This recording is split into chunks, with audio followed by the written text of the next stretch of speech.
I don't ever slow up, no I don't take shit. I got no love for the fakeness. If you wanna play tough and wanna hate this, I'll always show up and make a statement. It's Wednesday night, and you know what that means. It's time for our Dynamite watch along. I am joined tonight by everybody's favorite wrestling Mark. Mark, how you doing, buddy?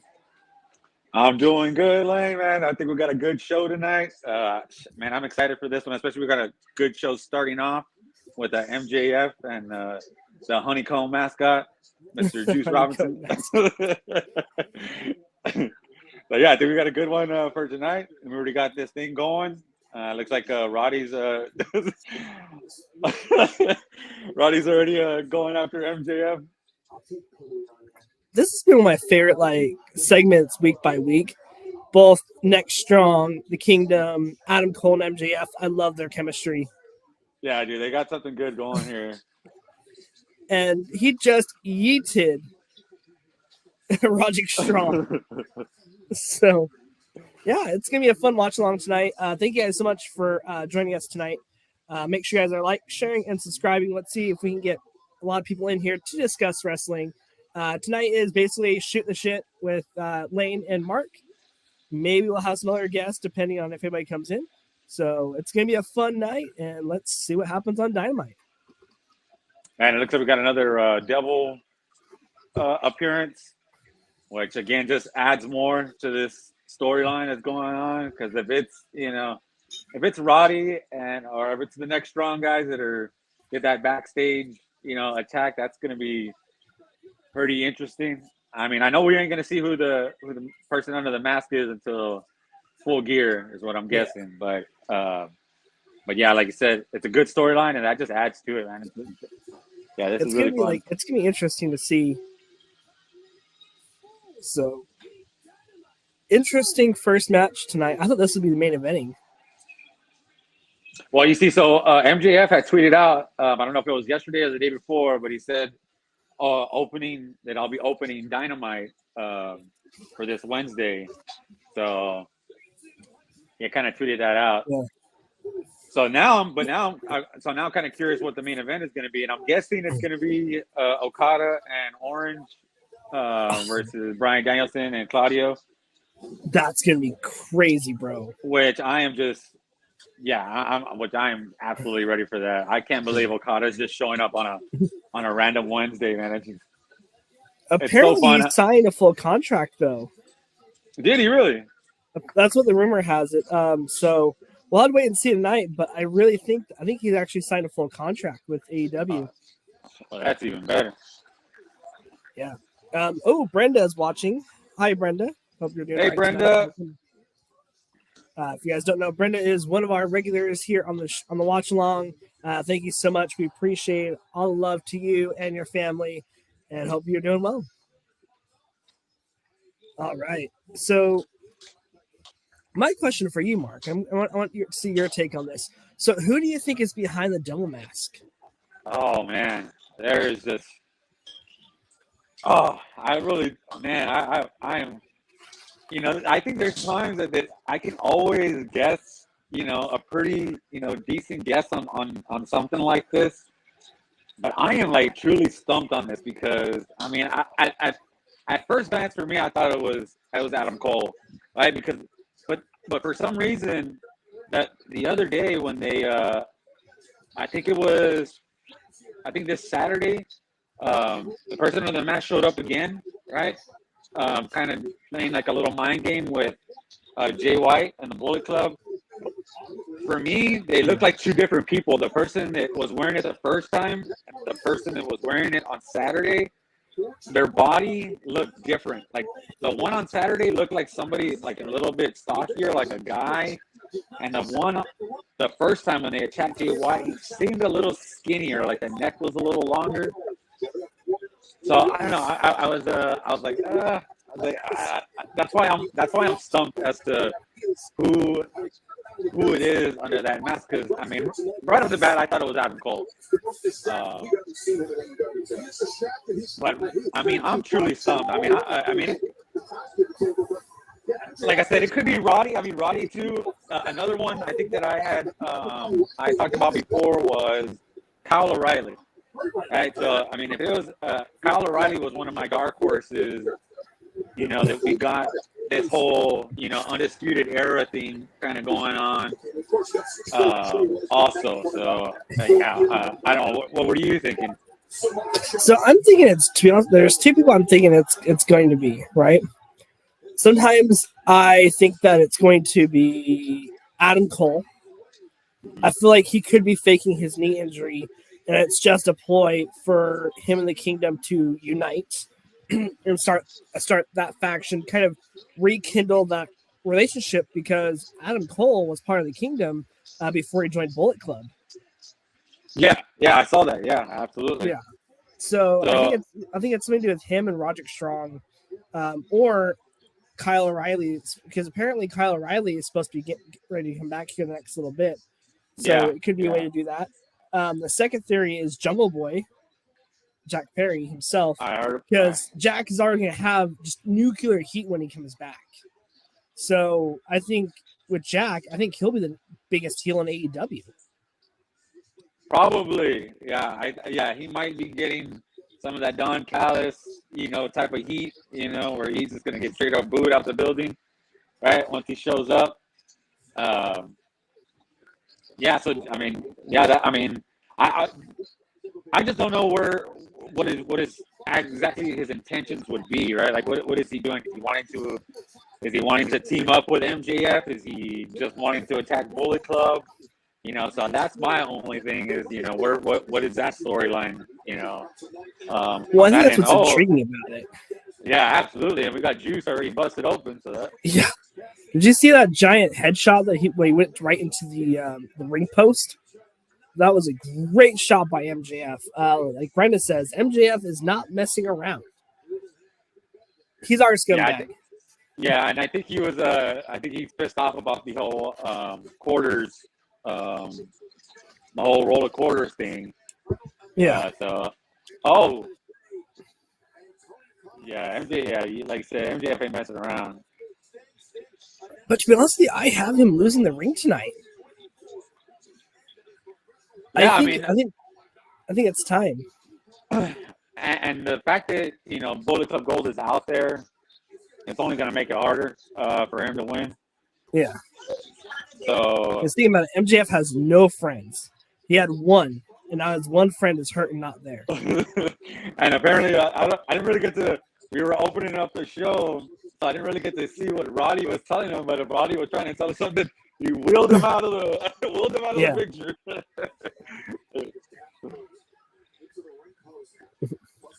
This is gonna be one heck of a show. Like, the crowd looks pretty massive tonight. Like, I don't feel like they have to do as many camera angles. Philly's usually pretty into these shows. So, and they got a pretty good crowd in Philly. Yeah. Because one thing I think is just, it's been not a downer, but it's just, I feel like more people like to complain about AEW, and I think that's what's keeping fans away. Like, I think now it's like a trend not to show up, not to go. I think it's just, and everybody's back in the WWE bandwagon. But which is crazy. Me. I love what WWE is doing. I'm proud they're doing good stuff. But so is AEW. Like, you're just being tribal and jumping from bandwagon to bandwagon. Look what's happening with TNA. Do you think with TNA? Do you think with the going back to total nonstop action, possibly signing CM Punk? Apparently, that's what the rumors are. Do you think they will be the next cup of tea? And then once they've had their fill, do you think they're going to drop off again? Because with Dynamite. Well, TNA is going to have to do something because they can't keep running those shows in those little venues that they're doing, where they were always having Impact, and that's the one thing that always turned me off when I was watching Impact. Before I switched from DirecTV to YouTube TV, I had Access channel. And there was a good while there for a few months where I was watching Impact, every Thursday, or if not, I was recording it and then watching it whenever I got a chance. And there was just something about those little crowds. It just, it turned me off. Like, it was just like, oh man, like like there's not enough, there's not enough, people. It just seemed like the venues are just too small. Because I remember the one thing that got me watching it was when Kenny Omega was the Impact champion, and when Christian took it off of him and stuff like that. That's when I was like watching Impact, for every week that I wanted to watch it, because I was intrigued by everything that was going on with that. And then I started watching some of these other guys who were on there, like Sammy Callahan, which I wasn't too familiar with, Eddie Edwards. Yeah. And I was like, hey, I mean, some of these guys are, pretty good and stuff. So that's what got me watching that. But then once, Christian lost it and Kenny lost it. And I remember Jay White had even showed up on one of the shows, and then he just disappeared. Right. And because he showed up, and I thought, oh man, I was like, Jay White's going to be showing up on Impact. And he just showed up that one time. And then that was like it. I don't know if he ever came back, but I never saw anything like. Yeah, because the reason why Jay White came to Impact, because I was there, I was there for part of the storyline with him and the Gorillas of Destiny, because it was basically a feud between the Gorillas and Doc Gallows and Carl Anderson, and then Jay White basically was the reason why Gorillas left Bullet Club. So they basically turned on Tama Tonga and Tamaloa. Oh, so okay. He was basically there just to push that story, finish up a story in New Japan, and they get kicked out and come to AEW. Or, well, apparently WWE, but I really think he was still planning on signing with AEW. That's a whole other conversation, but yeah, that's kind of what. But so one of the things too that back to your question, yeah, I mean, honestly, to me, I would just like some sort of scenic change, with the TNA. Because I was seeing that before when it was TNA, before it went to Impact, they had what I think they called it the Impact Zone, and that venue looked pretty awesome. I saw somebody like tweet about it saying bring back the Impact Zone, and I was like, holy crap! I was like, that's pretty awesome. I was like, that venue looks cool, like the setting up, the fixtures, and that 6-sided ring. Although they're not gonna, I think it's already been confirmed that they're not bringing that back. But I don't really care about that. But I just care about them, better camera. Or I don't know, man. I think a better venue is what I'm thinking about. And maybe something like that Impact Zone. Just doing something a little bit different, just changing up the whole vibe of it. And not going back to the same thing that they've been doing. Well, from what it looks like, so real quick, I think there's something wrong with your audio, because I'm seeing a couple of the comments saying your audio is a little scratchy. Okay, let me hop out real quick, because this is kind of happening. I'll ask the question when you come back, and I'll let kind of see what your thoughts are. So sorry about the communication tonight. Mark is having some technical issues, so he'll be back on here in just a few moments. So thank you guys so much for watching. Make sure you guys are staying up to date with all of our announcements coming up. We do have a pretty big interview coming up on the 11th of November. We're going to have the corporate stooge of AEW, the heater for the Young Bucks. We are having Brandon Cutler himself right here, 6 p.m. Central, 7 p.m. Eastern, for an interview with us right before Dynamite. It's going to be a lot of fun. I'm excited because I know Brandon Cutler is a huge D&D fan and a huge nerd in a good way, if you're listening, Brandon. So it's going to be a lot of fun. I cannot wait. So make sure you guys are staying up on our socials. We're having a couple more interviews to finish off the year strong. We are trying to get to a $500 subscriber mark. So make sure you guys are sharing all of our progress. It's been a lot of fun last few months with AEW and the All Elite Zone. We've been putting on a lot of good content. AEW has been cooking, my opinion. So make sure you guys are staying up to date. It's going to be awesome. For those of you guys wondering, Connor is not feeling too hot tonight. So we hope he is doing okay. Hope he's feeling well. And we hope to have him back on here very soon. So Connor, if you're watching, we love you, brother. We miss you. Send Connor some thoughts and some love. But he will be back on hopefully soon. I'm not sure when. He's taking kind of a sick day, so we hope he's feeling okay. Devin, thank you so much for watching. It's been a lot of fun to watch this bloody match. Crazy to think that the first match of the night has blood, but I think it's just been a while since AEW has had blood in the first match, at least since John Moxley doesn't open the show. But it does feel like they've kind of toned down a little bit on the blood. So hopefully, I don't know, kind of they can make it work, balance it out where it's not constantly, but gives it that edginess with what AEW can provide. I'm all for it. So hope you guys are doing okay tonight. Lots going on in professional wrestling for sure.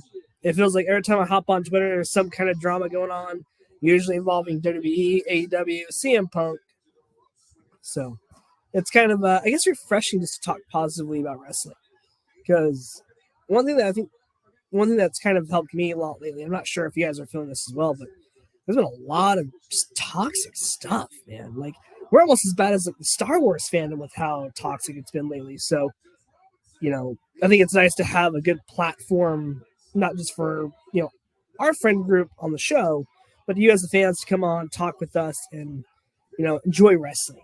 Because really, wrestling is supposed to suspend your belief. It's kind of interesting sometimes to hear the backstage, politics or baseball on how matches are put together. But, I think fans need to stop caring about the drama and just enjoy the products.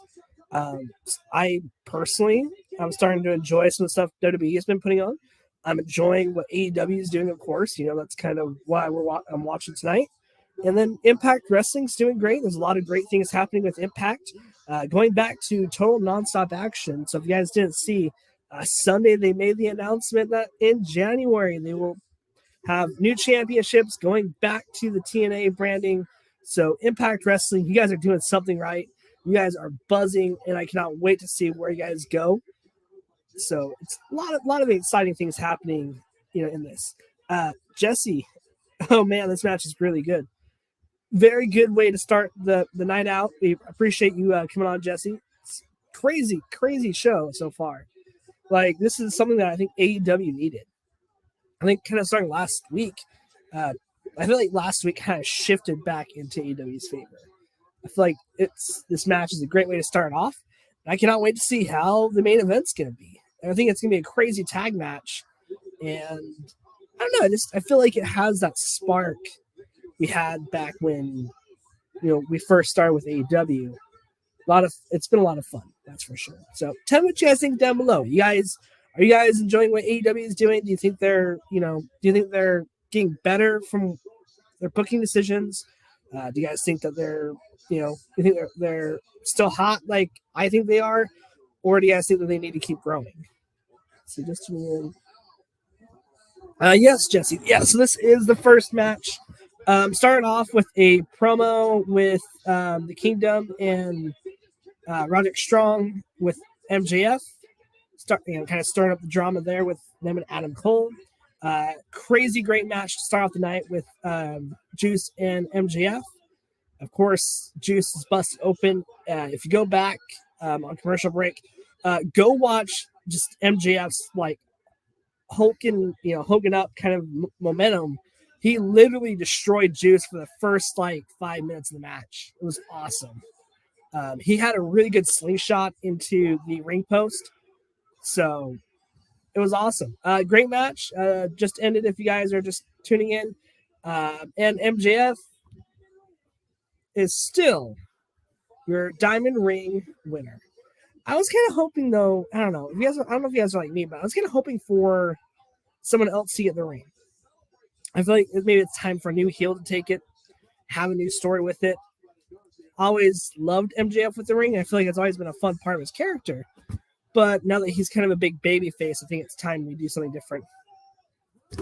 So, yeah. So, great match to start the night out. Oh, now it's the Kingdom and the Bullet Club fighting. Okay.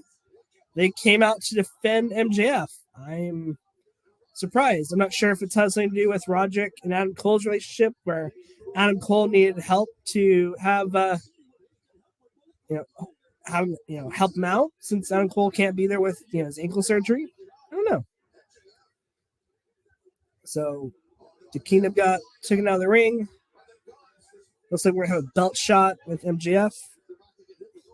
I like this. It's kind of fun to see him as a babyface. They claim they're coming out to help him out. Nice. Okay. Little too many run-ins for my taste, but not bad. I give the match a solid 4 out of 5. 4 out of 5 stars. I think it was a great TV match. Builds the story up. So I don't know what's going to happen next. It kind of has me entertained. Like, I don't think it's gone too long. And I think the fans are still invested to see what MJF does as a babyface. It's crazy how much just a little bit of the relationship with Adam Cole has put MJF over even more. I didn't know that was even possible.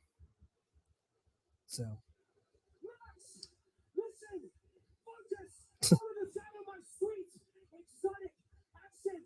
Other things I've also noticed this too. This is something that I've kind of noticed the last couple of weeks with the Bullet Club, especially with Juice and Jay. But I love the Japanese cadences that they've been doing. I love that they incorporate that in their promos. All right, Mark, you're back, buddy. All right. Hopefully my audio is working this time. Yeah, you sound a lot better. You're not so scratchy. All right, perfect. So that's awesome, bro. I'm glad to have you back. So hope everything's going good, bro. So back to what I was saying. So did you watch any of Impact's latest pay-per-view? Like, did you see how big their crowd was? Yeah, I got to see the crowd size. I saw those highlights of Will Ospreay and Speedball. Man, that was an awesome match. And I'm a little upset now too because I don't have that's so funny. I don't have access to Access TV anymore, and I know they're going to show that match in its entirety on Thursday, so I'm a little upset about that. But yeah, I got to see there, and they had a good size, and that's it's one of those things of going to having those small venues and a packed crowd, right? Because I think it was like 1,000 people, and you pack a house like that, and it just it looks totally better. I'm sure it sounds a lot better, Yeah. So yeah, I think that's a good idea. That Tony Khan should be thinking about, staying in these smaller venues. Because, man, I remember when they came here to Corpus and, they went to, they did it here at the American Bank Center. And, that stadium, that arena fits 10,000 people. And, yeah, there was probably like 3,500 people in there. But it was a hot crowd that night. And that was back when the early days. That was December 2019. So that was the early days. And I was surprised. Honestly, I was surprised at how many people there were. That many people here knew what AEW was. But yeah, apparently, they need to start thinking about smaller venues for sure. Well, I think right now, unfortunately, they weren't planning on the CM Punk drama. I think, unfortunately, CM Punk is a needle mover. Not in a bad way. Like, I'm not bashing CM Punk fans or bashing Punk, but think about it. With everything that happened with CM Punk, fortunately, it just took people away. And, unfortunately for AEW, that hurt their ratings. It doesn't really hurt their business tonight, but mixed with like all the fans just stirring up the pot and and for the most part, it's been really Collision, right? Because he was the Collision guy. Yeah. And I think that's the one that really took the hit was Collision, because Collision was on the downfall after he left, and I think they were having a hard time, figuring out the bookings for that stuff because, the ratings were down, and it's tough too, man. I mean, at this point of the year, when you got college football on Saturdays, there's college football on like almost every channel, and then now it's gonna be so much harder now because this is peak sports season, right? I mean, there's everything that's gonna be going on: the World Series, college football, basketball, hockey, literally NFL, literally like everything is going on right now until the end of the year, till January, February.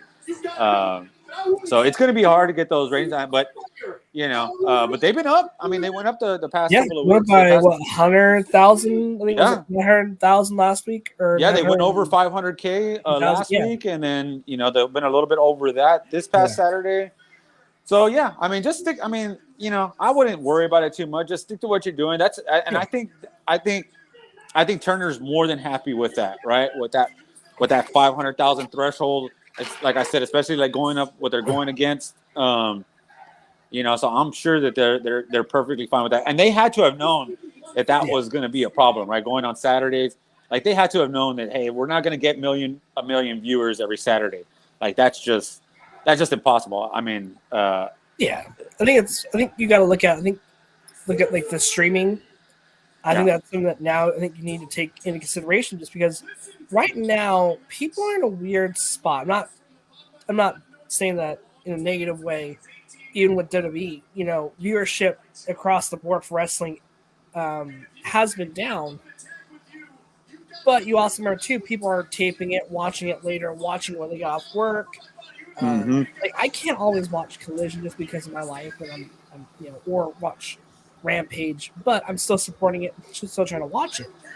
Same thing goes with WWE and NXT. I'm hoping that people, are watching their product. I'm hoping people are watching Impact Wrestling. Look at what's happening with what's NWA. NWA. Yes, thank you. I forgot the time. But NWA has been doing awesome. And I've been they got a new TV deal with CW apparently. Yeah. So they'll be on 3 networks from what it sounds like. One here in the state. I think there's one for sure. I think there's one for sure here in the States at CW, and there's also a couple over in Europe. Oh damn. Yeah. So. But yeah, but that's good. I mean, that's good for pro wrestling, and that's what I'm saying. So, my thing is that like that's why TNA needs to figure out. They need to get off that access channel, because that stuff is not a regular channel that's available to everybody. Like I said, I'm on YouTube TV, and they have the most popular channels on there, and they don't have access TV. They do have an Impact channel, though. I will say there's an Impact Wrestling channel on YouTube TV, but you have to pay extra for the sports package, which is like $15 a month, and it's already $70 a month. So you have to pay like $85. Yeah. Oh, okay. So we got Kenny coming out. So this is interesting. So Kenny's coming out to help tag with MJF. That's interesting, Cabo. Well, it's because MJF is about to pass his record of longest reigning title holder in AEW. Yeah. So this is good. So if you truly are better than me and you know it, well then that's gee golly gosh. Gee golly gosh. I love that. I'm gonna use that. Gee golly gosh. That's gonna be my new saying. Gee golly gosh.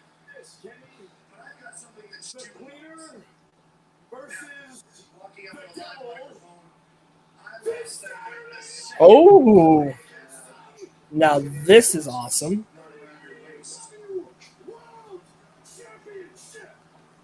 I like that. I have no right to ask. And, if you're the type of scumbag that I think you are, I like this. This is going to be awesome. But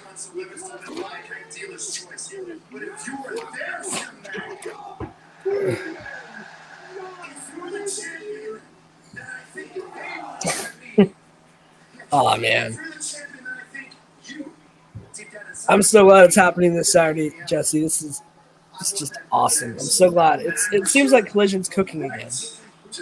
And we were just talking about that, right? With the ratings going on, and this is definitely going to be good night, bang. Really fun. Oh, so this is interesting. There's a lot of little stories intricate into MJF, and I know MJF has so much going on, dude. This is gonna be fun, and I think AEW is cooking again. Well, man, this has been a good night. A lot of fun. Like I said, thank you guys for joining us. It's been a lot of fun so far. Brenda, thank you so much for watching. And I will pass this message along to Connor. Connor is sure doing a great job bringing in good talent.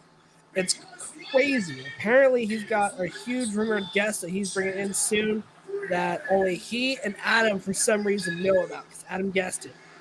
So I'm hoping this comes through, and I cannot wait to see who it is.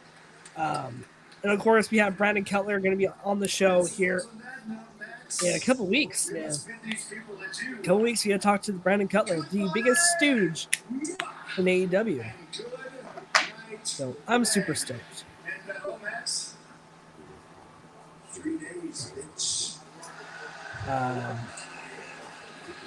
If Omega wins, let's see. Devin asks, if Omega wins, does he get the belt? Because Jay White has the championship as well.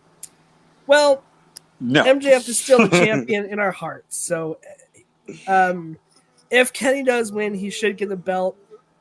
But that's I guess it's a little bit of a loophole or a little bit of contradicting to their story. Because it's not for the belt, yeah. right? Or is it for the belt? Are we fighting for the belt? It is for the championship, yeah. Okay, but it's not like Jay White's gonna say, "Oh, you wanted Kenny Omega, here you go." Like, no. He's keeping that thing, and then he'll face Kenny Omega and Jay White will fight at Full Gear, is what I guess. Yeah.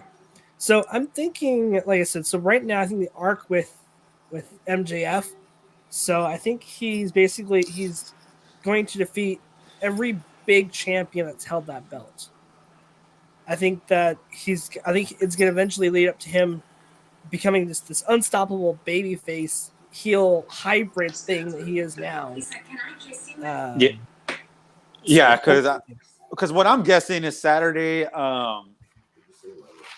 I'm guessing Jay White's going to come out and do something on Saturday and just cause a disqualification, right? Where the match is going to go like awesome. It's going to be like a good 20-minute banger. And then at the last minute, Jay White's going to come out, or the whole Bullet Club's going to come out and just jump both of them, right? And then set up maybe a tag team between Kenny Omega and MJF, or they're going to tag team and face, Jay White and Juice or the Guns, something like that. Because I think Jay White will be like, no, you're not stealing. You're not going to win this championship before I do, or I'm going to be the one that's going to beat Max, something like that. Yeah. I don't know, man. It's going to be fun to see. I think it's more just to bring eyeballs to the product. Absolutely. I think that's it's a big marquee match given for free. This should be on a pay-per-view. Yeah. Yeah. And it gives, that's the one thing, right? It gives us something to talk about. We're not sitting here, talking about boring stuff. No, we got some good stuff going on. There's a lot going on, and it only makes a product more intriguing. Like you said, it just brings more eyeballs to it. It's definitely going to keep it over that 500,000 threshold. That's for sure. Keep a Collision up there. Yeah. So I love it. I love that this is happening. I thought, they had just advertised that they were just both going to be there, that Kenny was going to be there, the MJF was going to be there. And then I think even Connor was like, I don't want them to fight on just some random, Collision episode. Well, unfortunately, they are going to just fight on some random Collision episode. But like you said, it depends on how they book it. Yeah, and it's good, right? Because they set it up pretty good right there with Kenny coming out right there at the end. And there's so much going on, right? Because then you still got the whole the Acclaimed, trying to team up with Max and go against Bullet Club Gold, and then there's Kenny. Wardlow still wants a piece. Samoa Joe still, licking his chop, trying to get another piece. And, oh my God, it's just it's a never-ending story with MJF. Yeah. MJF seems to be involved with everything. Well, I think that's kind of the direction they want to go. Because think about it, they do the same thing with Roman Reigns. They do the same thing with Judgment Day and Cody. Because it feels like all their storylines, all the major storylines, are involved around the same few people. Yep. I think they're doing the same thing, but I feel like with MJF's arc, something big is going to happen at Full Gear. Oh, I yeah. really think the next big babyface is going to defeat MJF at Full Gear. Yeah. Yeah, we'll get to see who is under the mask, all that. There might be some twists and turns, right? Who knows? Adam Cole could come out and turn on MJF, or I mean, like I said, I mean, it could be Kyle O'Reilly under that thing, and they all just turn on MJF, and then sets up a feud, MJF against them. I mean, oh my God, I mean the laundry list of things that could be a possibility are just endless right now. Dude, I love having him come out to Pantera. Oh yeah. Yeah, that's such a dope song, and it's perfect for RVD. I love that. Mr. Wednesday Night himself. This one's gonna be a fun one. It's crazy to think that Rob Van Dam is still wrestling. How old is he? Do you know? He's in his 50s. Because I saw that Double J, Jeff Jarrett, has fought in 25 matches, or 25, I think 25, I don't know if it was championship matches or just regular matches, but he's like 56 or 55, and he's still doing a good job out there, man. I won't, that's one thing I won't not Jeff Jarrett. Well, I'll say, because I did not like the signing originally, but I am way backtracked on that and been like, that was a good signing, because he's doing good work on the mic, and I know he's having some input on some stuff backstage as well. I'm pretty sure he's a good leader for some of the guys to look up to back there. So yeah, I'm really happy with the Jeff Jarrett signing. He's been a very good producer for sure. I love having. I mean, there's some storylines that you can tell it has the Jarrett touch, and that's not a negative way. Between him and Daddy Ass, it's crazy to think that these two are still at the top of their game. Yeah, and these two could, if need be, they could easily put in a major event spot. Me and Mr. Jacobs were talking about this on Saturday. Yeah, we're talking about them too, because I think we got into it about Sting as well. That the fact that because I think I talked about it with Mr. Jacobs that Tyson Fury had came out and said, I can't do this wrestling stuff, man. The bumps these guys take, these slams. He goes, I can't do this stuff. He goes, I'd rather just run around the ring and dodge punches and throw a couple punches.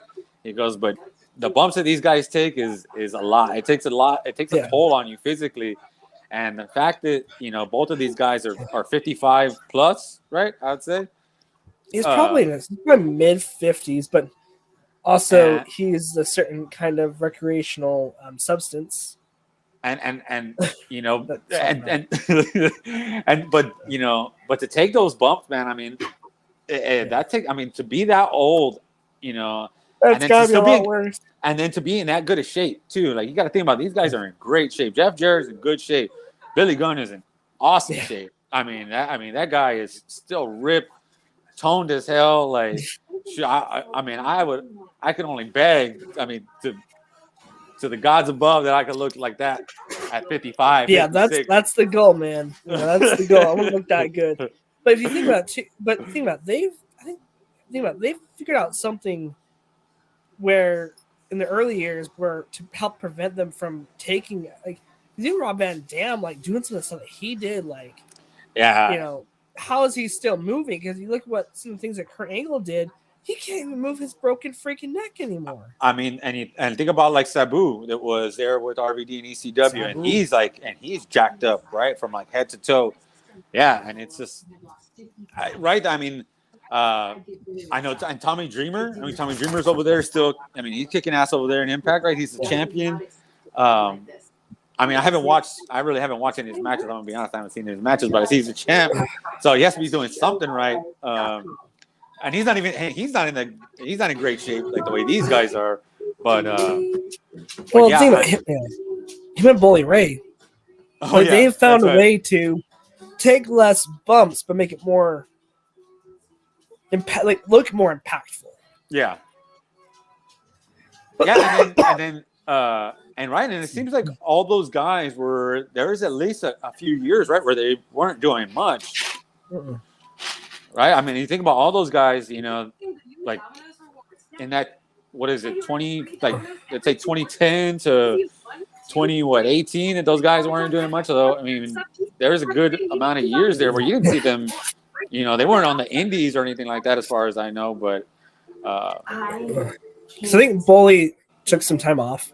Tommy would do a couple independent shows here and there with his because he has like a small independent promotion called House of Hardcore.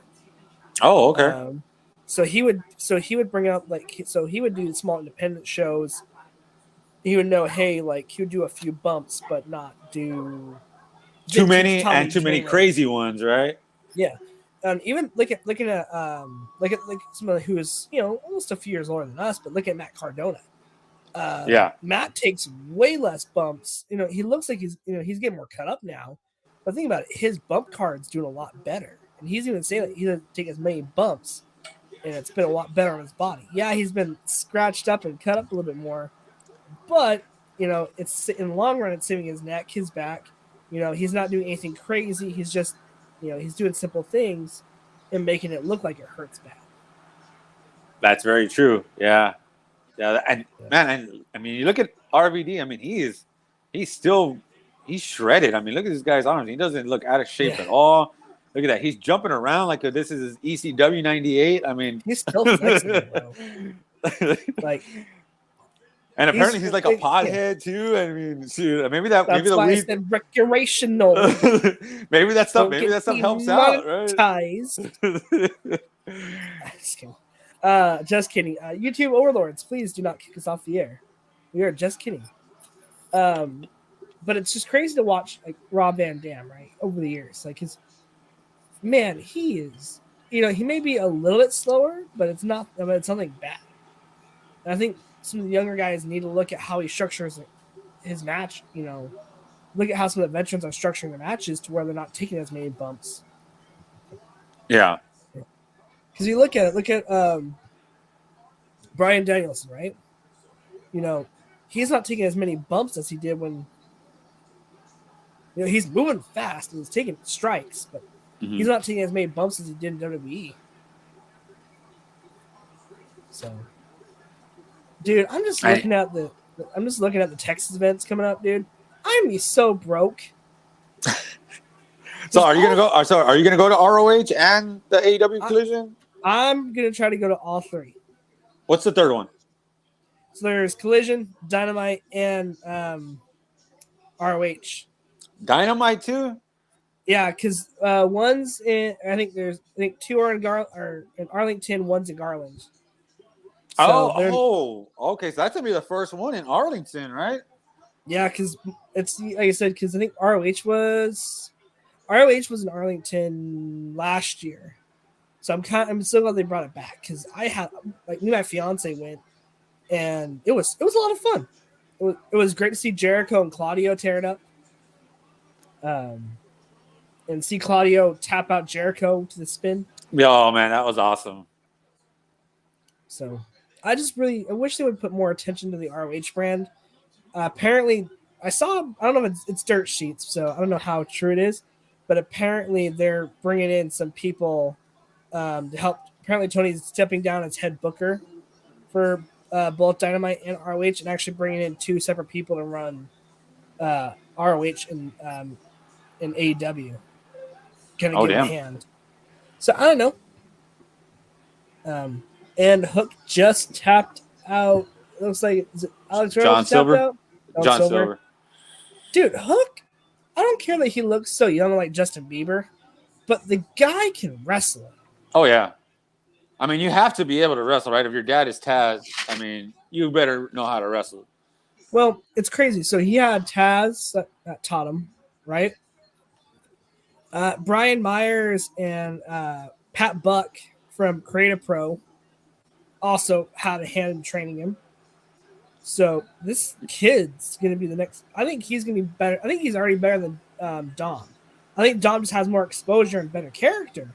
But I think Hook has a better in-ring ability than Dominic Mysterio. But Dom has the better character for sure.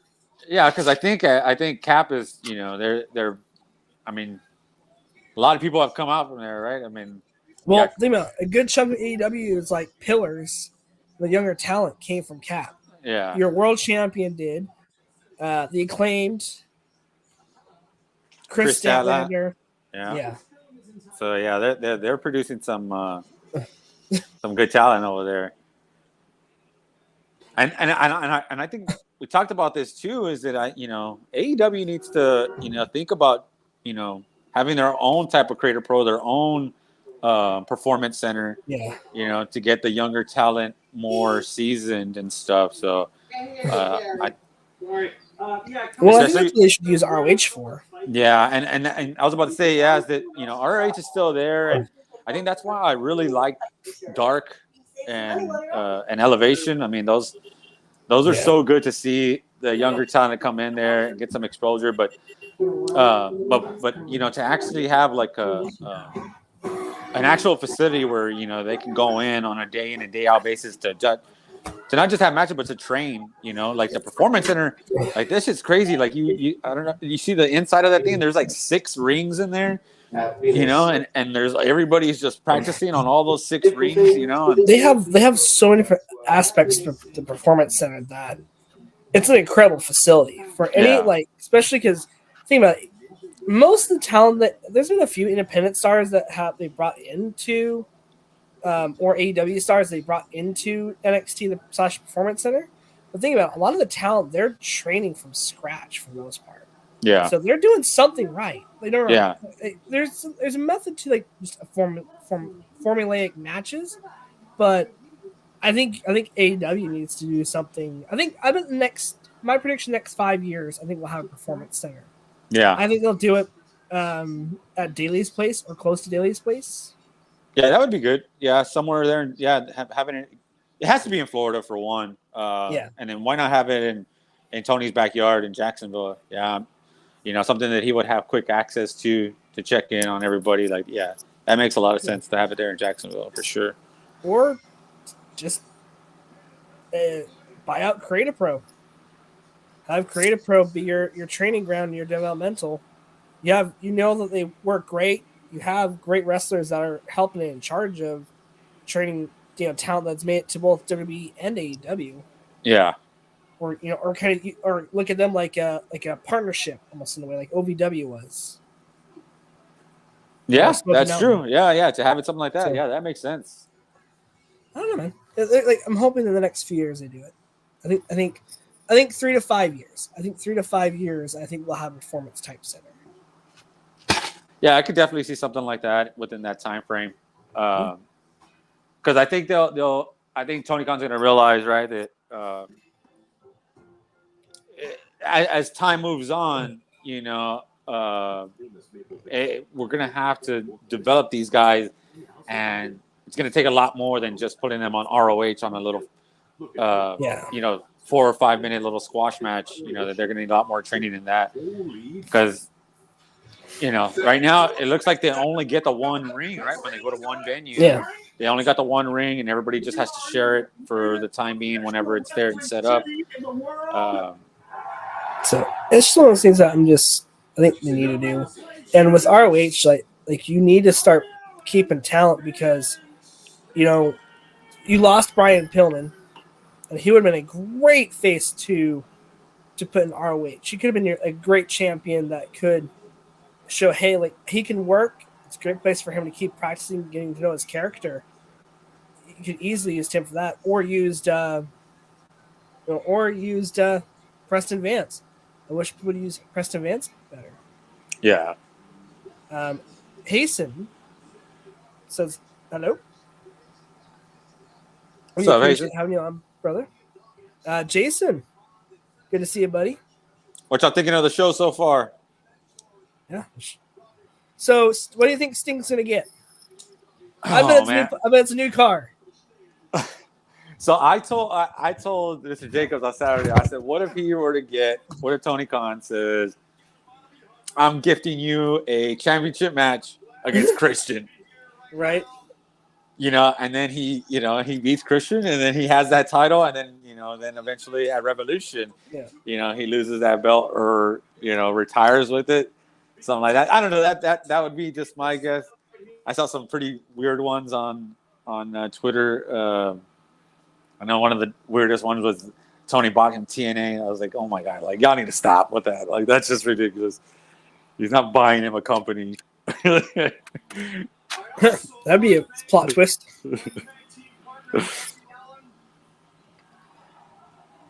Something. But I think something's going to happen. I think he's going to be gifted a Rolex or something simple. But something's going to happen with this segment. Because every time a gift segment happens, something gets smashed, broken over the person. Look what happened with the Festival of Friendship. Yeah, this is true. This is true. I get a little close.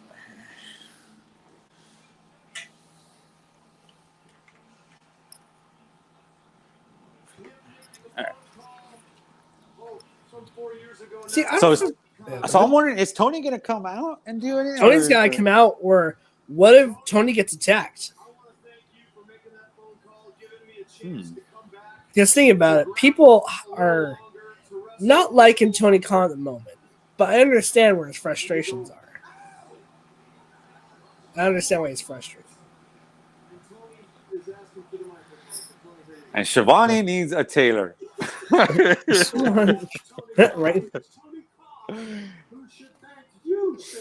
So Tony got on those Jiminy Glick pants. Like, you need to calm down, Tony. I know you can afford a tailor, man. I know you can get a couple of suits, man. Right. But I like his style. It's such a dad style. So true, because think about it. If Tony Schiavone was such a huge part of Sting's career in WCW, it's Sting. The most everybody's favorite catchphrase when it comes to Sting. So, for those of you guys just joining us, thank you guys so much for coming on. Connor, unfortunately, is unable to make it due to him not feeling well. So we hope he feels better, and I hope to have him back on real soon. And Mr. Jacobs, I'm not sure I think he's at work tonight. All I know is he wasn't able to make it, or he'll be on later, hoping. So hope everybody's doing well, and of course to all of our All Elite Zone family. All of us want to say thank you guys so much for coming out and enjoying the watch along. I know it's kind of a smaller show tonight, but man, it's been a fun one. Holy shit, Ric Flair! No way! Is it? No freaking way! It's the Nature Boy! Woo!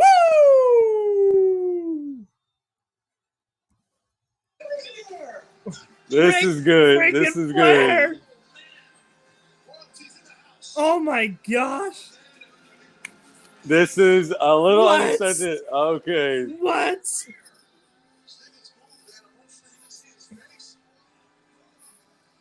All right. Just don't tell me that's gonna be his last match, though. Dude. Oh my gosh. This is cool. Woo! Yes, Jesse. Something that I never thought I would see Ric Flair in a Dynamite ring. Yes, I think we're all thinking WTF for sure. This is cool. With a tear in my eye, I can finally say I am on Elites. Woo! This is wild, bro. Dude, and of course it's gonna happen when it's just us two. Right? Crowd, that's all you gotta hear. They need to let it ring just a little bit longer.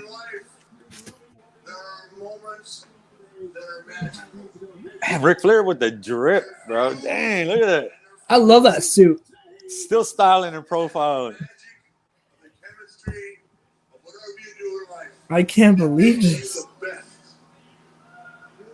I bet Vince is pissed. 35 years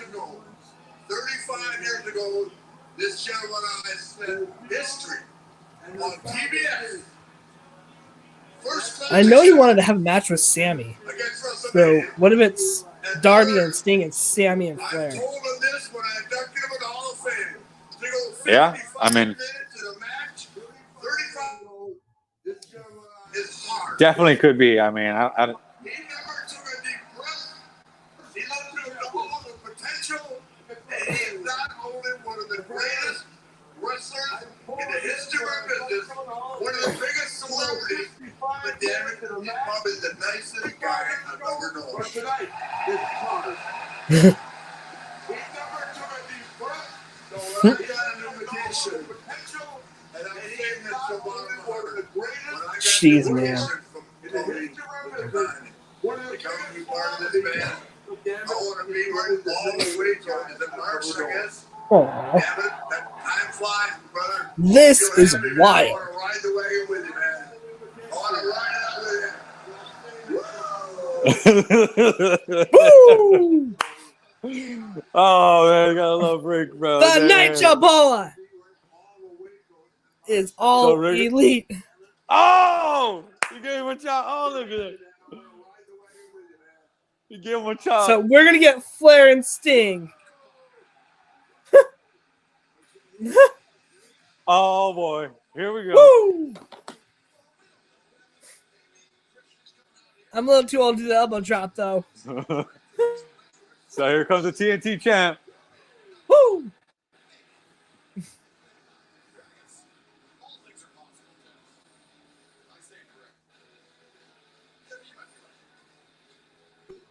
Of course, Christian's gonna ruin it. Jesse says it's giving me TNA vibes. Is that good or bad, Jesse? Right? But it's awesome and exciting. That's for sure.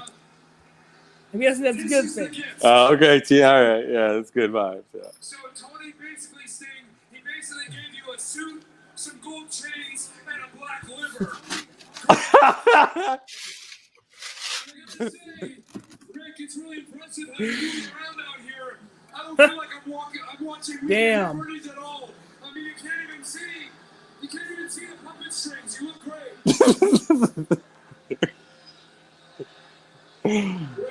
Damn! Relax, people. A black liver. I know Ric Flair is not dead. Relax. I also know there's not a God, because if there were a God, Ric Flair would have been dead 20 years ago. oh shit! Relax. Hopefully that wasn't. We'll bleep that out. Even the chicks are like, wow. Oh, There's not a God, because if there were a dude! I wish Connor was here for this. Dude, I hope man, Connor. we I miss hope you, you're bro. watching, buddy. Because this is great. last week, Sting and Darby Allin decided to stick their nose in my business yet again. Darby, how's your arm feeling? You still have some sour grapes that I beat What are they you chanting? at Wrestle Dream in your hometown, huh? I couldn't tell. One more chance in Philadelphia. It's something that your Phillies couldn't get done either. Oh, That boy's dropping You still have some sour some grapes bombs. to at Wrestle Dream in your hometown, huh? Well, Fair. I'll give you one more chance in Philadelphia. Now, it's obvious that this situation isn't going to go away until I make it go away. So Damn. here's my proposition to you two. rubbing salt in that Philly Now, wound. I know, Sting, you have this beautiful dream in your head that you want to make it to Revolution because you started with AEW at Revolution in 2021.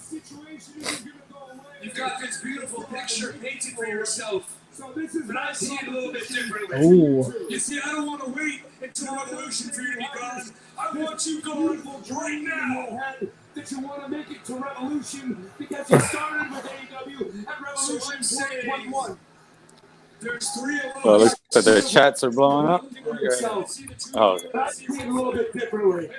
You see, I don't want to wait until Revolution for you to be gone. I want you gone right now. damn!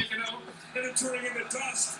But This is nuts. I'm saying, at Full Gear, get yourselves a partner. And your retirement So is we're gonna getting come this at early. Full It's not Gear? gonna be a big celebration.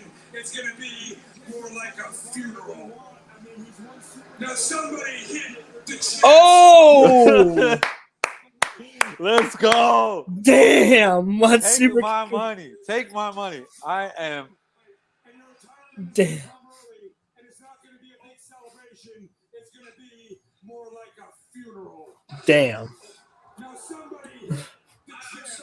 I'm allergic to jackasses. I said hit my music. First of all, Darby and I, we're going to find a partner, and second of all, we accept your challenge. See you there.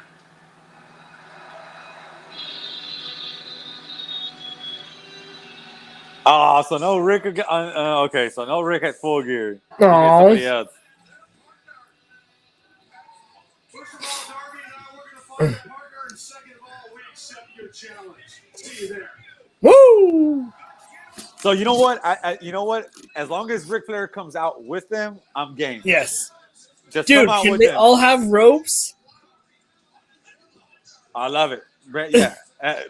Yes. Let all of them have. Oh man.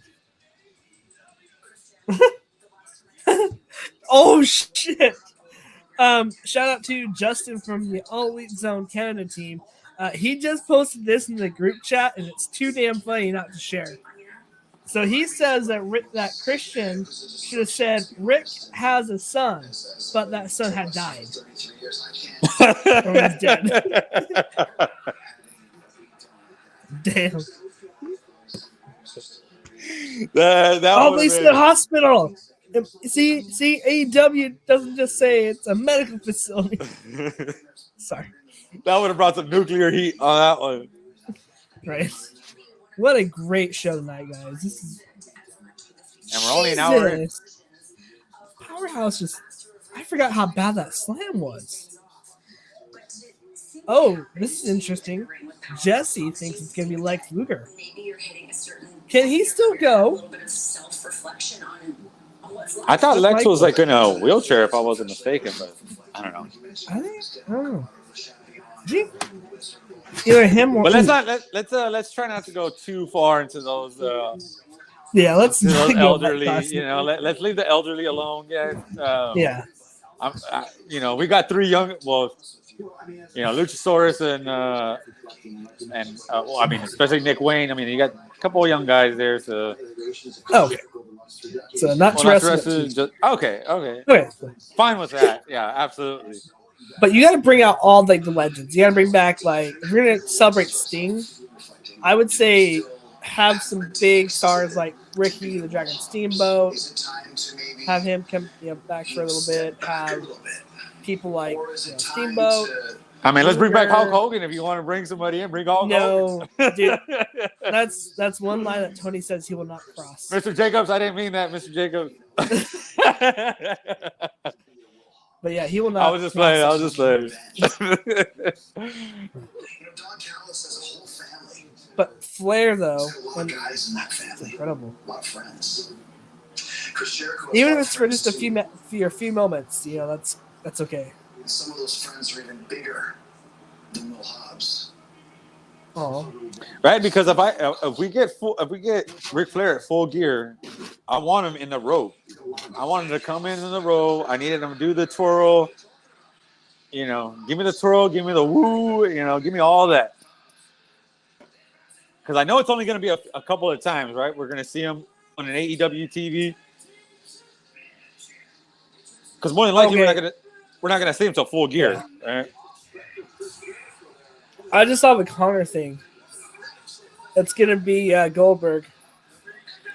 That's Oh God, we're going back on the Goldberg thing again. Yeah. Okay. Whoa! Did you see that their video game characters are on their Titantron? Who's? The Hardy Boys, like their Titantron has their video game characters on it. Let's see. I need to see that. Yeah, that's dope. If you watch closely, it's their video game characters. Okay, yeah, I see That's that. dope. That's Okay. super cool. To be honest with you, like I love I actually like the AEW game. I Hopefully- have not played it, unfortunately. Oh dude. If you get the chance, you should play it. Or if you get on discount, play it. It's really good. Oh, it's the Elite. What? When did this Did happen? you forget about this match? I forgot about this match. Yeah, I'm telling you, today's a stacked card, bro. It's a really stacked card today. And then with what we just saw, I can't believe. I mean, we're getting fed good tonight, and it's just us, which is a shame because it should. When we have all of us on here, it's so cool. I mean, remember the last time it was all 5 of us? Oh, last week was probably the best. And that show did done. crazy views on YouTube. Yeah, we had a bunch of views on that one. I think because we all had a good time watching that show. It's always better when we I all feel do like it. this the last couple weeks, all of our programming has just been. It's been really top-notch. we've been putting out some good shows, and thank you to everybody that's watching. Thank you guys, because y'all are the ones that are giving us those. Yeah, I'm hoping. Like I said, I'm hoping. Hope we get some more views on their Spooky Wrestlers one, because that one was a lot of fun to record. That was so fun. Yeah, I was looking forward to doing that show, and that was a super fun show. Oh man, tomorrow's being more fun because we're actually watching matches tomorrow night. So what's going on tomorrow? We're doing a Halloween watch along. I've got 5 matches we're gonna watch of buried alive matches to gimmick match. It's gonna be fun. And I remember we kind of talked about it too, right? That we were talking about the Halloween gimmick, pay-per-view matches. And I'm going to tell you that WCW and Halloween Havoc were just the absolute best, right? I mean, I want to tell you, WCW always put out the coolest themes for their pay-per-views. Even Bash at the Beach, they would have the surfboards, the sand, and it just, and then the when WWE did In Your House, they would have the house. I love In Your House backdrop. And they did some of the best ones in those late 90s, right? Mid 90s to late 90s pay-per-views, where it just the themes went so well with everything. I mean, even WCW, the Great American Bash. That now WWE owns all those things now. So, see, I wish they would have kept they traded, and Cody, I feel like is a giant hypocrite for this. But think about it. He traded the trademark for Bash the Beach for his last name, and then he goes back to that company. That's a jerk move right there. That is. Knew he was going back to Dynamite. To WWE at that point. I mean, I think honestly, with that whole thing, I think Cody at some point, I mean, he had to have been thinking that I want to go back, right? Eventually. I don't know if he wanted, I don't know if it was going to be this soon or as soon as it happened. I know I was maybe thinking that he probably thought he was going to get another deal when his deal came up. But I know eventually he wanted to go back. He had to go back where it started, right? I mean, for him at least. Because they were doing a lot to honor his dad. So yeah, and I feel and it's that whole mentality. WWE is still the major leagues. There's still that end goal for wrestlers to be at. Yep. For now, but I think the shift. Me and Adam talked about this a couple weeks ago. But I think there's a shift happening where in the next 5, 10, 15 years. People are going to be looking at AEW as the be all end all as well. Yeah, and I think it's definitely trending up that way. And then, as we're talking about with TNA going back to TNA, and what do they start doing? Are they going to start going into different venues and get bigger wrestlers? Because if they go and then NWA getting a TV deal with CW, it's not a big TV,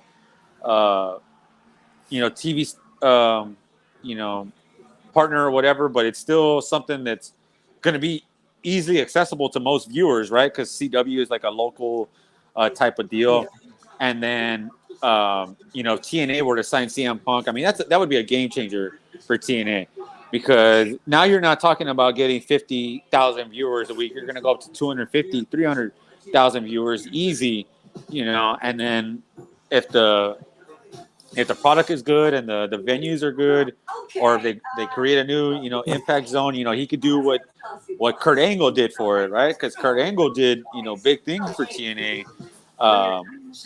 when TNA was there. I think he was like their one big signing. I mean, if I'm not mistaken, I mean, because they had Christian, Samoa Joe was there, AJ Styles, but these guys weren't. They weren't there yet, right? They weren't these big top guys with the way Kurt Angle was. Kurt Angle already had wrestled The Rock, Stone Cold, at WrestleManias and stuff, and then he was all of a sudden he's at TNA. And then he was doing crazy spots over there where he was doing backflips off of the top of the cage, because what did they call him? It was Perk Angle, right? Perk Davis right on cue. Nice timing, Davis. And so, yeah, I mean, like Davis said, yeah, Perk Angle was amazing, and I think CM Punk would probably do even bigger. I mean, It's going to be interesting to see for sure. Because I think in this timing of professional wrestling, I don't think it's ever been as popular as it's been right now. I mean, especially because of, and this is mainly because of what AEW has done. And AEW has just brought more eyes to the product.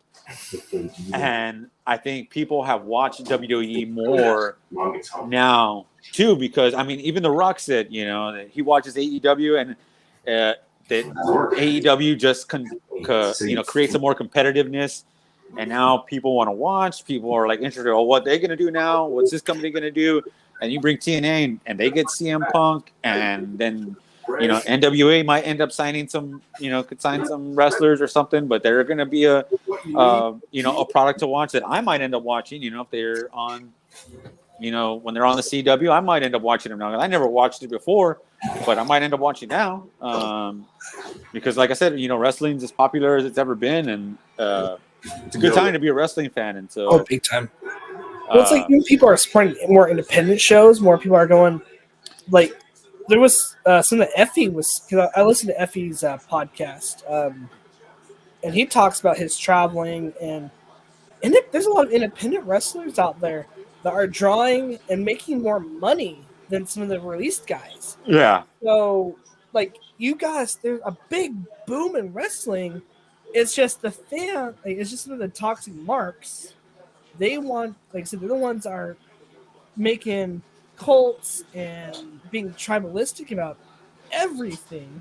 Right. And even bashing independent scene. Like, okay, like, I get if you're going to bash AEW, that's that's going to happen just because you want that Monday Night War. But just because Effie and Cardona, and guys like that are making it a great name for themselves in the independent scene that don't need these major companies.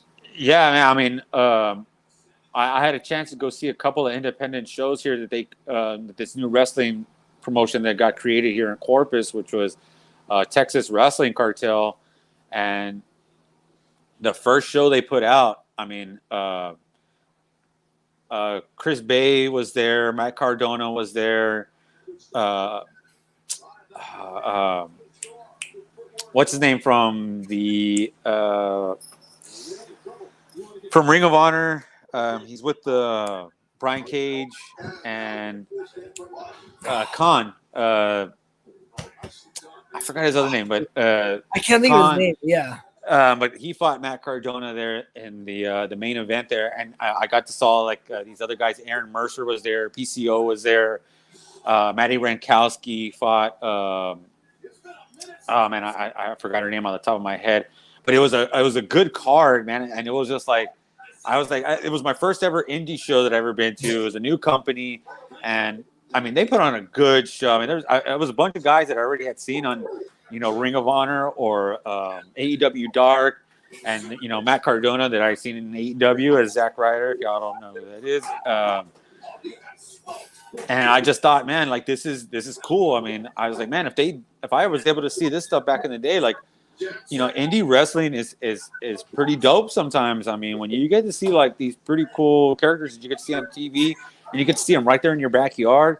I think that's what makes indie wrestling so cool is that there's such a bigger platform now for all these guys that you have to have seen them at some point or heard of them, seen them on. And the thing is too, right, is with social media, right? Like now we get to see like all kinds of indie promotions that these, wrestlers, if they do like crazy crazy spots, you know, and they're doing these things at these different promotions. You get to see it because people will post it. If you're following, you know, any type of, you know, wrestling, you know, promotions or, you know, accounts that follow wrestling, you know, they're posting all kinds of stuff. I get to see stuff from, you know, Pro Wrestling Guerrilla back in the day. Oh, PWG was amazing back in the day.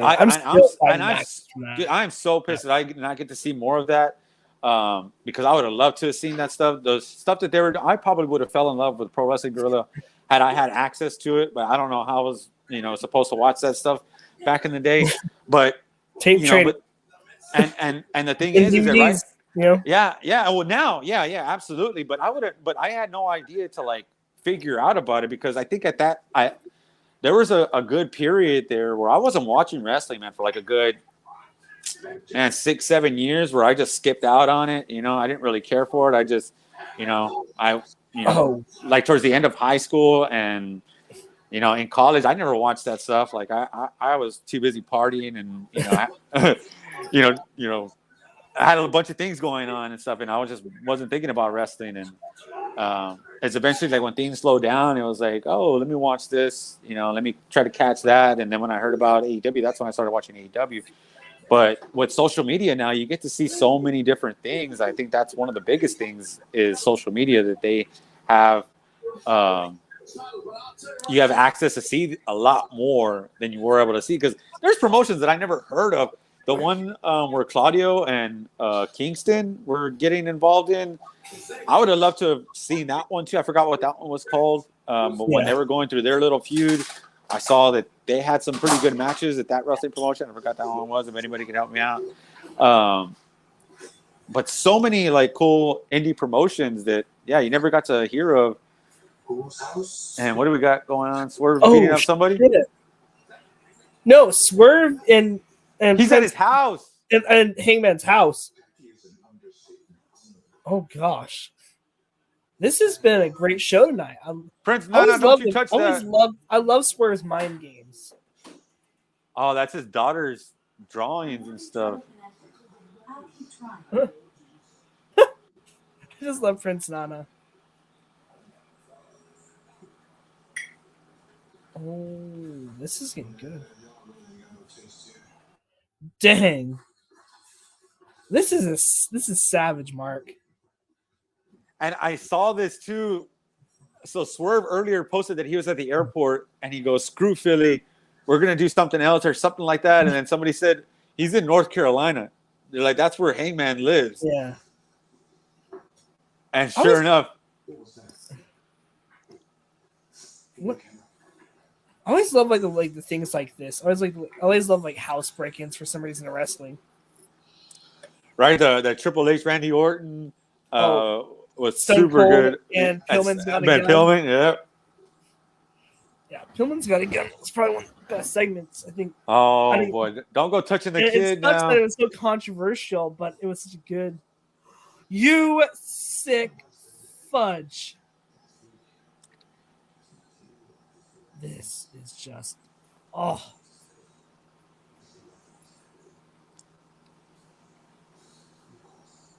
be honest with you, I'm more invested in Swerve now than I was last year. Then at any point, right? Yeah, absolutely. Darla says, "Cowboy fixing to get you." I think this is going to be Swerve's first big feud win. I love Hangman though. He's one of my favorite wrestlers, but I think it's time for Swerve. Time for that kill shot versus the buckshot. Yeah, Swerve is he's been on an amazing run, and I love this angle too.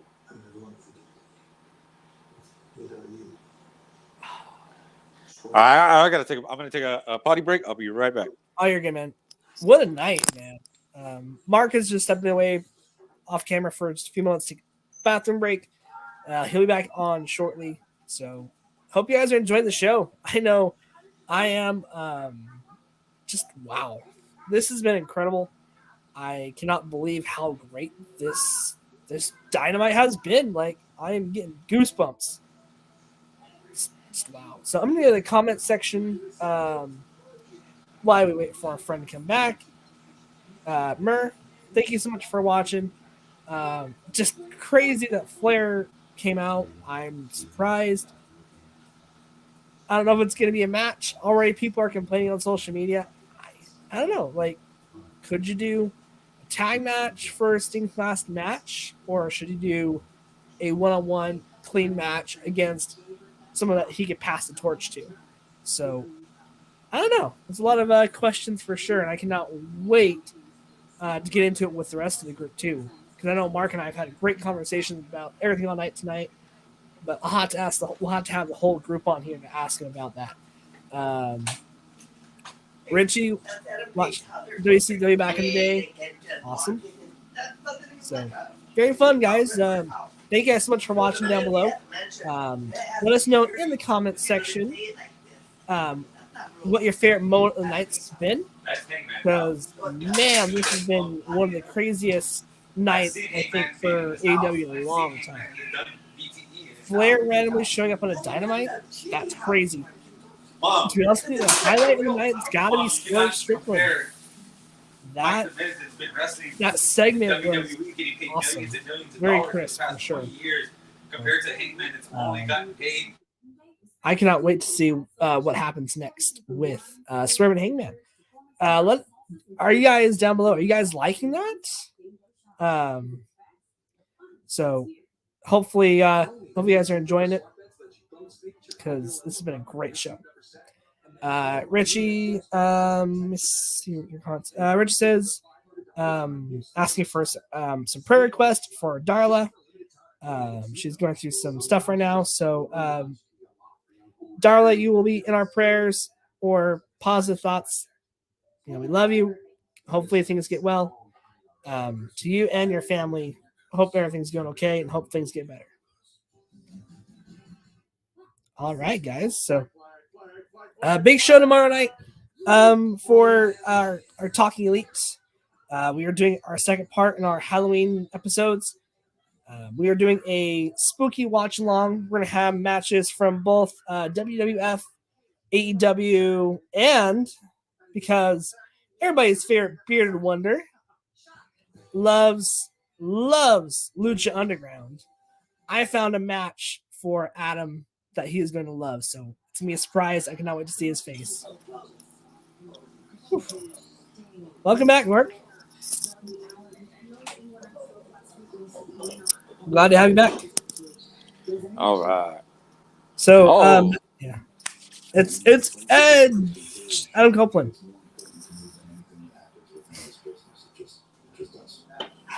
Oh, this is easy, right? Yeah, they need a partner. Why not? Ooh. Darby, Sting, and Adam Copeland.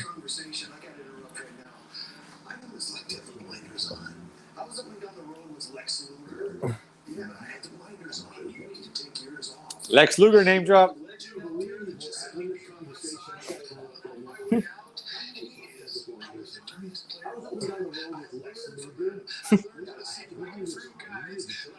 Oh.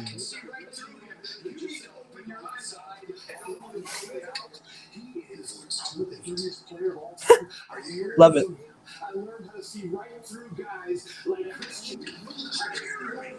I like this. Before it's too late. We go way back. Don't mess it all up now. Oh. That's a lot of fun. So we get in the face of Copeland and try to wake him up.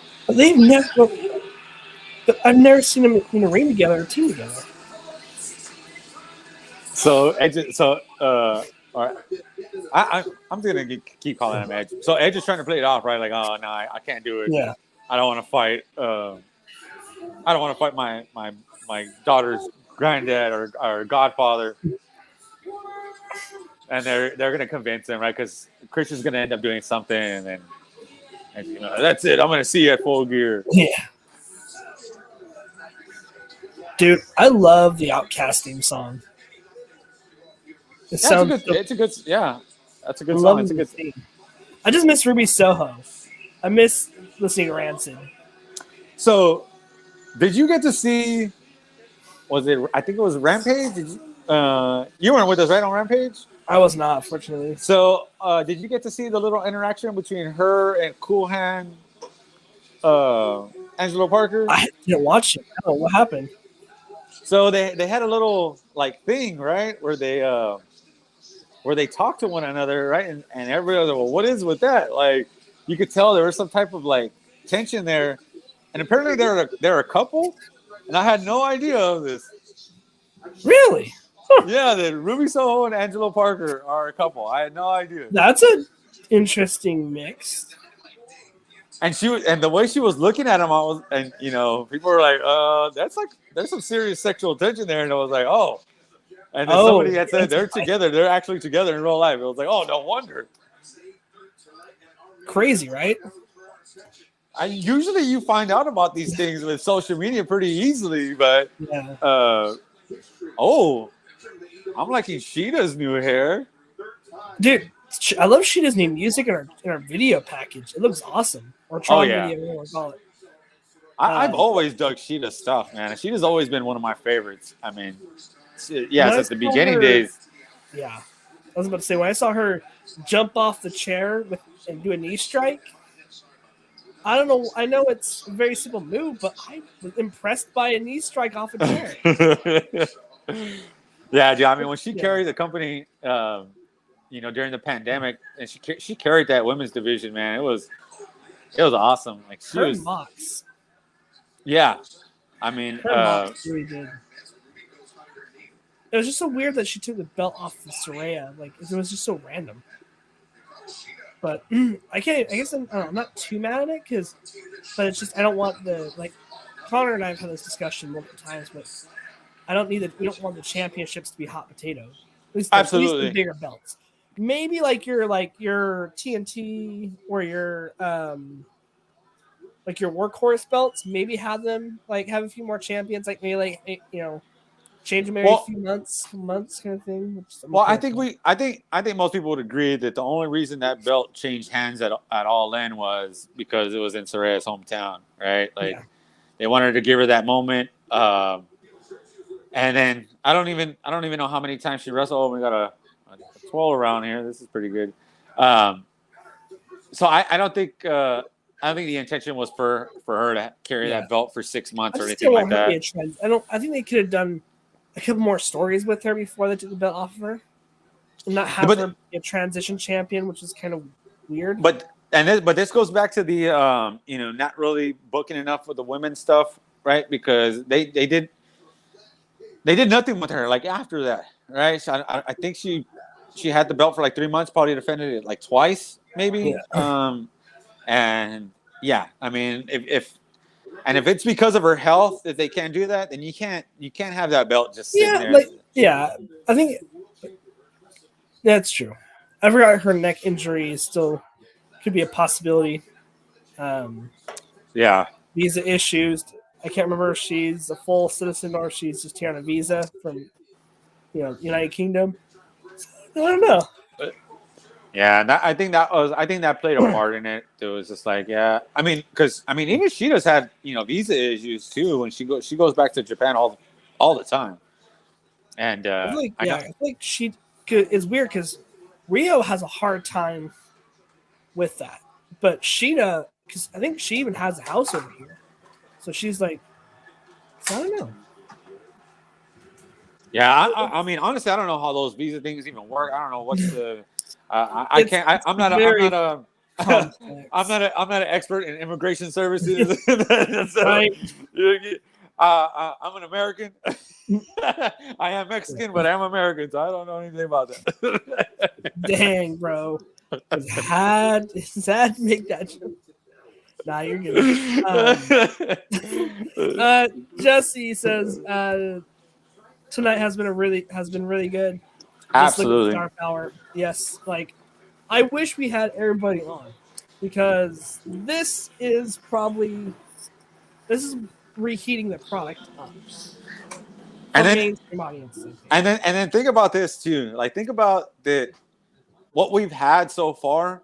We've had about, I mean, what is it? I can't even say it's a 10th of the actual roster. It's been what, like a 20th, maybe a 30th of the roster that's only been out there. They've used a lot of people, not many part-timers or other companies. And then think about like all those guys that are still on the roster, right? That are not being, that hasn't even come out. I mean, I could just throw out a laundry list of people, and it's mainly a lot of the people that are in Collision, but this roster is so stacked from top to bottom because, like, thinking about it, we've gotten a lot of that first match that we hadn't seen. I don't know if we've gotten that Hung Bucks versus the Hardys and Brother Zay match. I don't think we've had one of those. So we get matches that we've never seen before, right? I think that's what makes the show like that much better. And then Ric Flair coming out. I mean, come on now. I mean, and look, I don't want to knock. I'm not trying to knock WWE when I say this, but a lot of the stuff that WWE is putting out, the reason why I don't watch because it's the same stuff over and over, right? I mean, I'm tired of the whole Judgment Day versus Cody and Cody and Sammy and Jay, and it's like it's the same stuff over and over, and it's like I've seen it once, I don't need to see it over and over again. Like, stop doing this to us. SmackDown they sold out the new the Frostbake Center / AT&T Center in San Antonio. They sold it out, had 3 matches. Like, are you kidding me? Come on, man! Like, y'all could do better than that. 3 matches is all they had. 3 matches. See, what's interesting. Somebody put out did an analytical view of the time between AEW and WWE, right? So in the 5 hours that AEW has of professional wrestling, right, excluding ROH, right, it had a 20% increase in match time compared to Raw, SmackDown, and NXT. If it wasn't for if like I said, NXT had the most percentage-wise, NXT had the most time in the ring compared to Raw or SmackDown. Yeah, it blows my mind. Like, because apparently NXT puts us in the stories, which is dude, and they sit there and they knock AEW. These WWE people will knock AEW saying that the product's shitty, and it's like, bro, what are you talking about? Y'all put up 3 matches in a 2-hour show. You got nonstop wrestling here. You get maybe a little tidbit of talking, and I'm sorry, but I'm not watching wrestling for the talking. I want to watch wrestling, bro. Like, I'm watching wrestling to watch wrestling. I'm not here for the entertainment part. That's why I'm glad that AEW is not called All Entertainment Wrestling. All Entertainment Wrestling. But if you think about it too, right? So WWE, there's a certain market for WWE, like wrestling, their wrestling product, their sports entertainment product, right? Mm-hmm. And AEW has their market, and the reason why it's harder to get more mainstream fans to come over to AEW is because they're, like I said, they have more wrestlers coming in from other companies, right? They're very similar to WCW. Yeah. And I know a lot of people made that comparison, but think about it. WCW had New Japan talents, luchadors. They had a great mix of talent coming in. They had a lot of wrestling, and they had a few storylines going throughout their product, which I feel like WCW for a little bit there when Nitro was hot. It balanced it pretty well. Yeah. And then WWE, they started with the Attitude Era stuff and the Crash TV. That's when it was the stories were just wild. The matches weren't really like, there were matches, but they weren't like, they were just like bigger than life stars facing off. Like, if you go back and watch, Hogan and Rock, right? Hogan and Rock, like, got 5 stars because of the storyline that built into it, and then just the variations of simple moves they did to build up to the finish. There wasn't a lot of botches or anything. Yeah, no, and it was sold. Because how many times did they fight? Did they fight once or twice? I know they fought at WrestleMania. I can't remember if they had any other matches after that. Because that WrestleMania, that crowd was crazy hot for Hogan, right? Where Hogan, when he did the leg drop on, or I remember The Rock did the rock bottom, and then Hogan and I think Hogan got like right up from it, and he was like, and the crowd just popped so freaking hard, like that whole entire stadium was just crazy for a Hogan, right? I mean, and then he did the whole leg drop, and then The Rock kicked out, and I mean that crowd was one of the hottest crowds I've ever seen in my entire life. Seeing that main event match, I mean that was top tier stuff. That brought you back to those Stone Cold Rock days. Tony Storm's trying is trippy. Who's this guy with her? She got a new manager? Who is? I love her vignettes. Oh, dude, yeah, she's killing it right now.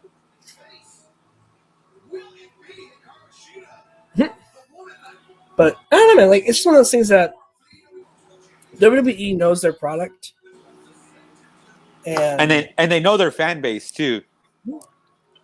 So, because I know that they know what they can put out that recycled stuff, and their fans are going to eat it up. Yeah, there's a few matches that are very cookie cutter, and nothing wrong with that. But I want to see I don't need to see as many lockups. Like, you can lock up through the match, but it doesn't need to be your main focus point in the match, or leapfrog, drop down, toe hold, or. I think some fans don't. I don't know, maybe that's just me nitpicking it. So, I don't know. Very. What is going on here? I like Joe.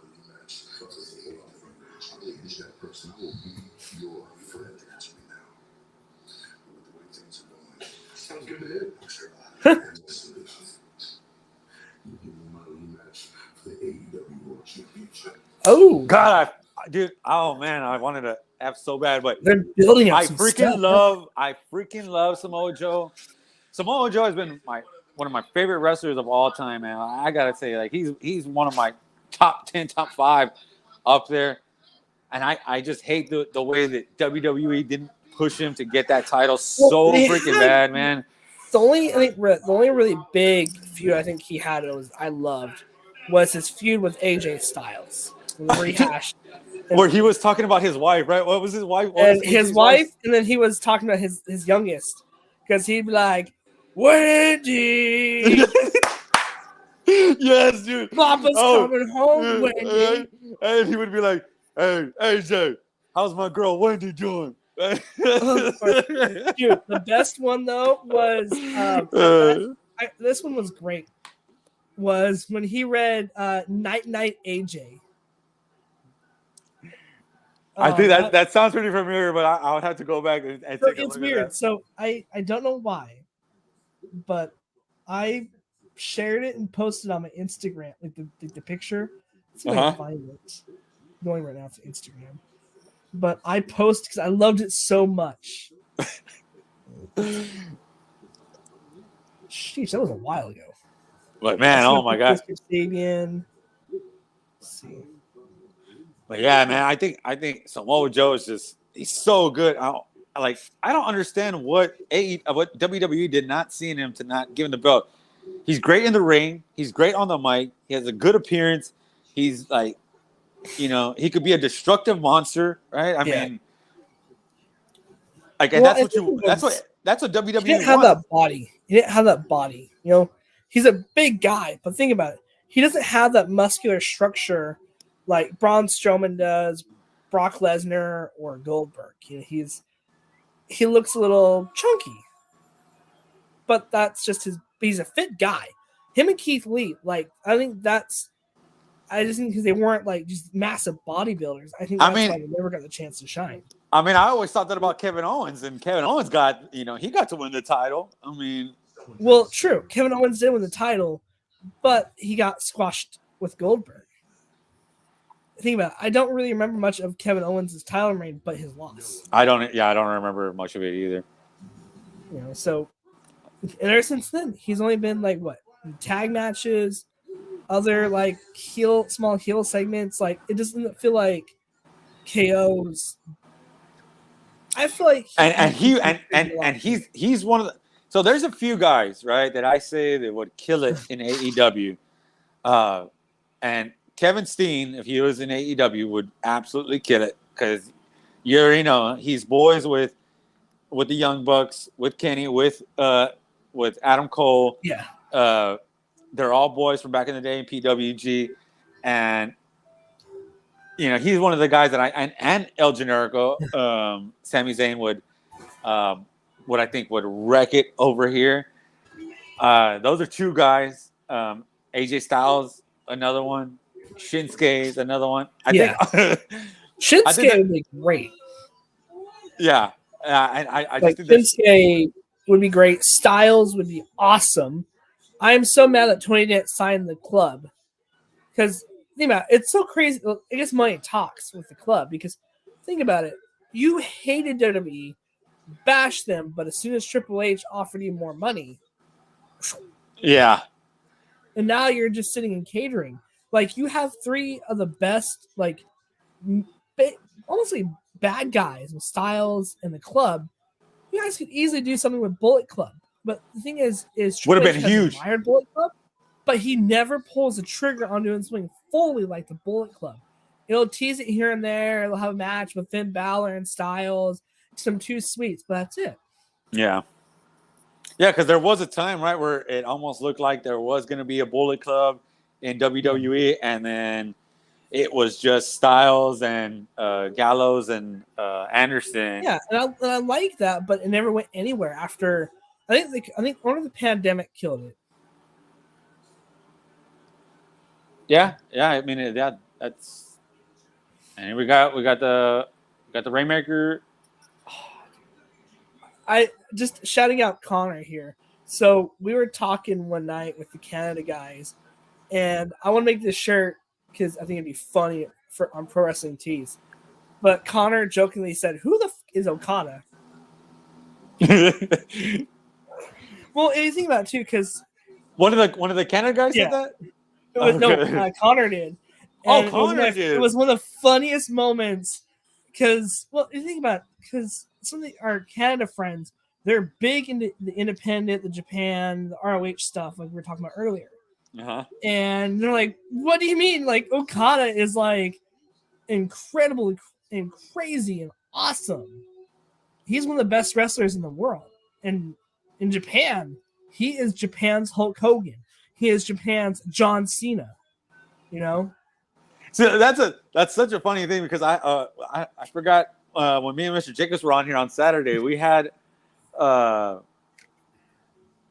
of our, I think, normal listeners, and we were talking about women's, right? Somebody had mentioned about Mercedes and Julia coming over to AEW, and I was like, yeah, and I started talking about Mercedes and Julia, and one of our listeners commented and said, "Who in the blue hell is Julia?" And I said, "Bro," I'm like, I was like, "Bro, if you don't know who Julia is," I was like, "Go ahead and YouTube it."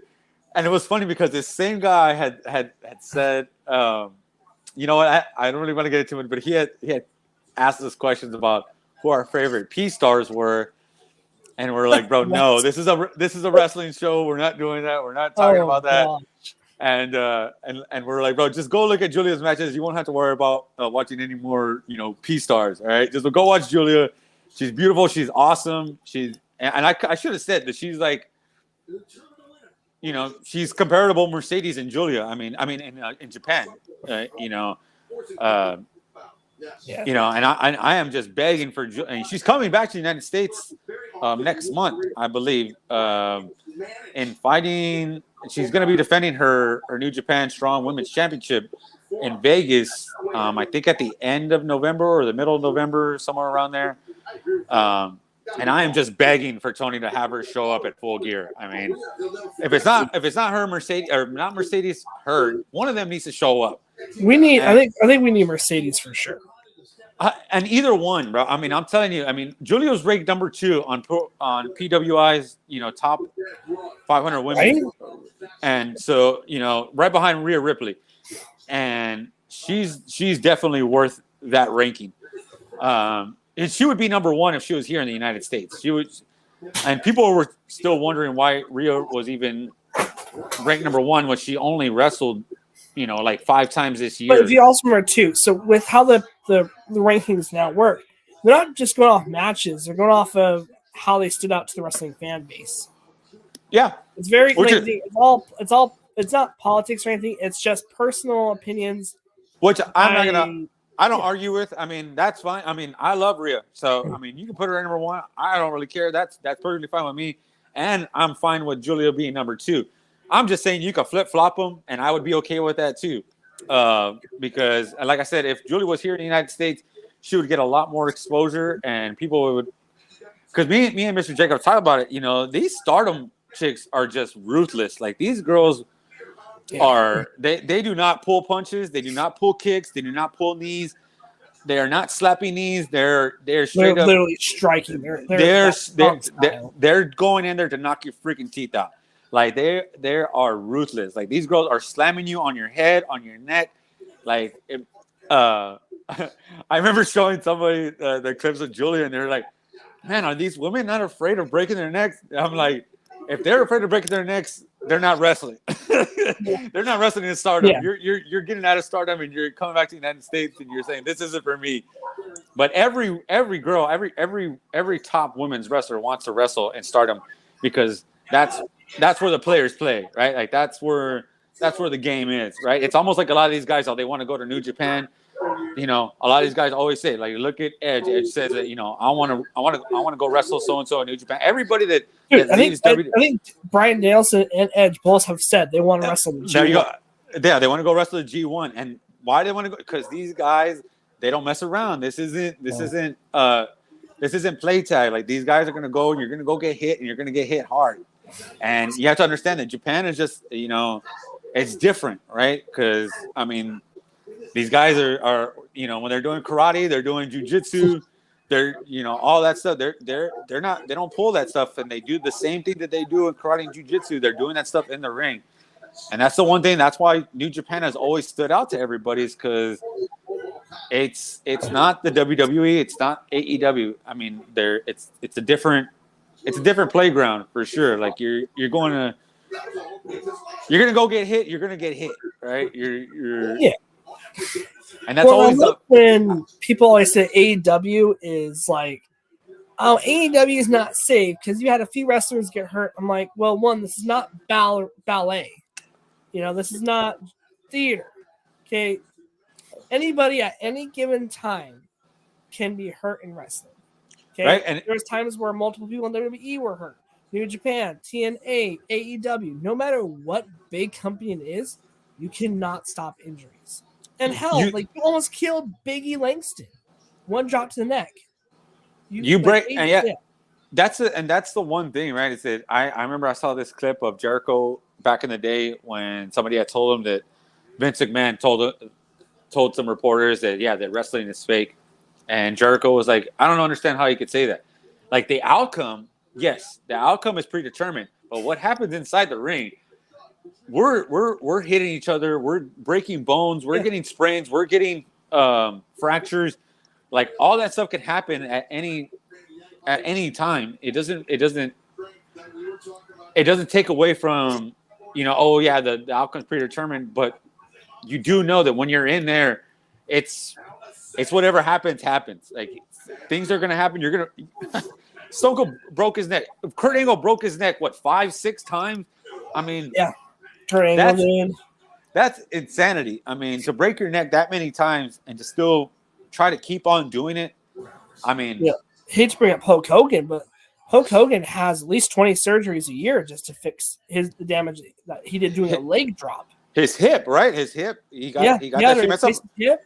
He's had back surgery after back surgery. So because he said back in the day, he goes, it was just a thin, sheet over wood and cement. Like and he was dropping his ass on that thing. Like, hell yeah, your hip is gonna end up fracturing. You're gonna need a new hip after doing all those damn leg drops. And who would have thunk it, right? A leg drop that was gonna be the thing that was gonna need you to get surgery. Out of all the moves, a freaking leg drop. It's crazy, bro. Like, it's crazy. It's like injuries are gonna happen. You can't stop that. Wrestling is not natural. Any combat sport is not natural for the human body to do that. Yeah. Even football, hockey. Okay, like, dude, there's times where people have gotten hurt over just the simplest of moves or an elbow. Dude, a roll, like somebody, a lineman in football, a lineman can just roll on your leg and snap goes your ankle, right? Like, I mean, boom, and there you go. I mean, you could slide and break a leg, I mean, anything physical, it's just, it's not natural. I mean, our bodies are not intended to be doing these twisty, bendy, back breakers, neck breakers, jaw breakers, like all this kinds of stuff that can injure you for a significant amount of time. And and that's why I love pro wrestling, man, because I love seeing what these guys are willing to do, and they do it for us. They do it to put on a show for us, right? And I feel like they do it for the love of the game, right? They do it for the love of the game, but they do it. Someone tried to steal your butterfinger this summer. To get that pop, that reaction, right? That's what the whole thing is. That's why you want that audience. You want that. There's reactions, the moments that build up, like that they saw when they were kids. Yeah, exactly. The best professional wrestlers watched wrestling growing up, no matter if it was WWF, WCW, ECW. Okay, they wanted to be those guys, those gals. Good. So let me ask you. I know we got a good match going on here, but I want to ask you while I got you here. Have you seen that trailer to that Iron Claw movie? It looks amazing. Like I know what happens, right? I know because you're from Texas, right? You're from Texas, so you know about the Von Erichs. So it's crazy, right? So I moved here to Texas a year before the Dark Side of the Ring episode dropped. Before it dropped, right? Okay, I didn't know that. Okay. And no, you're good. And a lot of people have talked about the Von Erichs. And then when the episode came out, I'm like, whoa, this is like right down the street from where I live, basically. Because it happened, I think, 20 minutes from my place where the Von Erichs lived. Mm-hmm. And damn. Yeah, it's crazy. So, and to see like the history and how much they were involved with being here in Texas, and just how big they were, them and the Freebirds. I went back, and after that, right? So after that happened, I actually became a fan of a lot more classic wrestling, thanks to Dark Side of the Ring, where I watched stuff from the territories. I watched some stuff from the WWF, but I never went back and watched stuff from the territories. And one of my favorite matches is Kerry Von Erich versus Ric Flair in a steel cage. Saw that. I seen that. So just to interrupt your story, just for no, you're good. So the one thing that my mom, so my dad was the one that got me into wrestling when I was a kid, and my mom got into wrestling because my dad told her about the Von Erichs, right? My dad was like the craziest Von Erichs fan, and my dad tried to get my mom, and this is back in the early 80s, and my dad tried to convince my mom, right? Like, watch wrestling. And my mom was like, I can't do it. I can't watch it on TV. I can't do it. Well, the Von Erichs ended up coming down here to Corpus, right? And they were doing a show here in Corpus. And my dad said, I'm going to take you to go see them, right? Let's go watch it live, and let's go see if that changes your mind. My mom fell in love with the Von Erichs. Like, she just loved it. She loved them. She loved Kerry. Kerry was her favorite. She still talks about him to this day, how much she loved Kerry Von Erich. And I showed her the trailer for it, and she like wanted to cry because she already knows, she knows the whole story. I even showed her the Dark Side of the Ring too, and she cried in that. And they talked about those, and my dad showed me, he had like old tapes of those.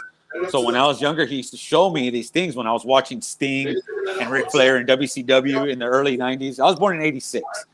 So I was watching, Sting and them in the early 90s. And my dad said, check out the Von Erichs, right? And I was like, holy crap, these guys are cool. I was like, why they're still wrestling? And they didn't want to tell me. They were just said, oh, they don't wrestle anymore. I didn't find out till years later when I was a lot more older that, that everything that happened, with the family, which is just crazy tragic. But to know that they were like Texas boys and all that, like I fell in love with that. I fell in love with like, oh yeah, like I'm from Texas too, like I'm born and raised Texas, like these are my guys, and they were such like, they were like pop stars right before there was even like pop stars. Like they were like, it was almost the start of like almost like the Shawn Michaels kind of characters, like those pretty boys of wrestling. Like, cause think about it, girls wanted to rip their clothes off every time they walked out. Dude, yeah. I got a fun trivia fact for you. Let's go. Okay, so do you know who the first group to have an entrance music? Do you know who the first group was to have entrance music? No. The Freebirds. Oh, Freebirds. So that was with the man who's running. He's backstage with WWE right now, right? Can't leave it. Oh man, Mr. Mullet himself, Blonde Mullet. Oh, the guy who interviewed Stone Cold in his King of the Ring 316 rant. I can't think of his name. Mr. Hayes. Mr. Hayes, yeah. Michael Hayes. Michael Hayes, yes. Yeah, he was one of the Freebirds. I don't know who the other one was, but I know that Michael Hayes was one of the Freebirds.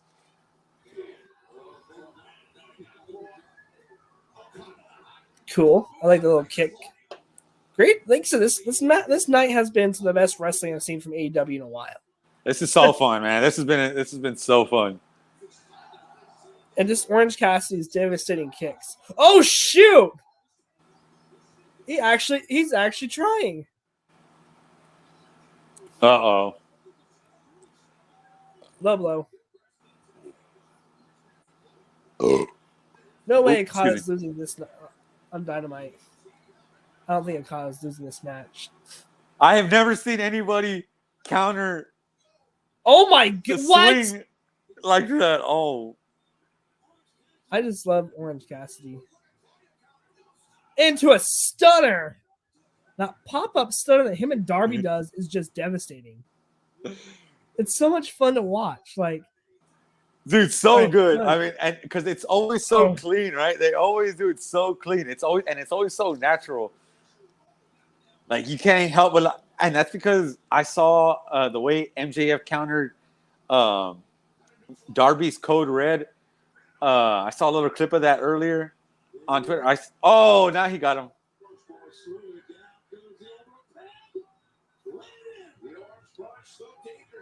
Because to me, the best thing is when these guys do their big moves, and when somebody counters them, and it's just like, oh man! And when they counter them, and they counter them to perfection, I love the counters more than the actual move.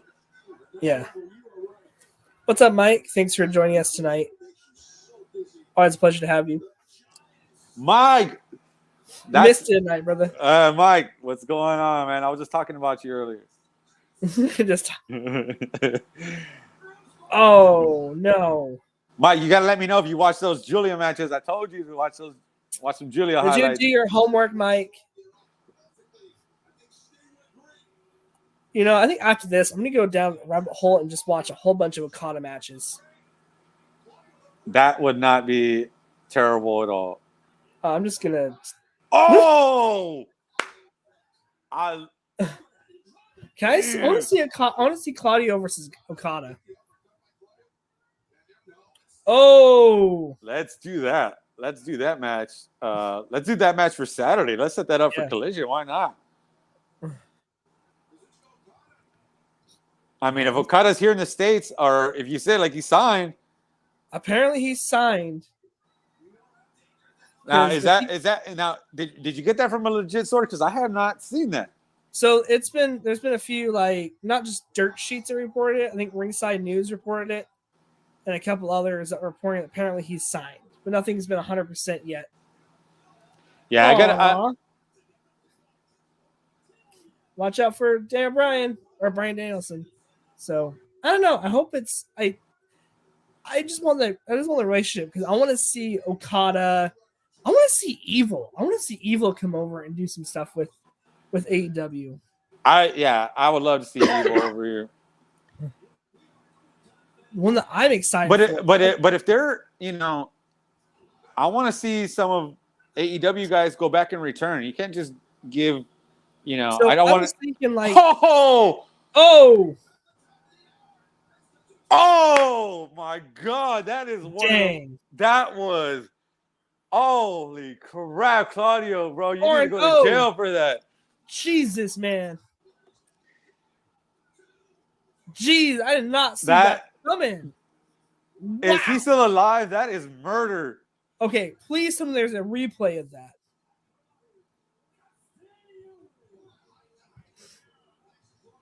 That was a hard hit on both Okada and... What happened to Danielson? Right in the eye.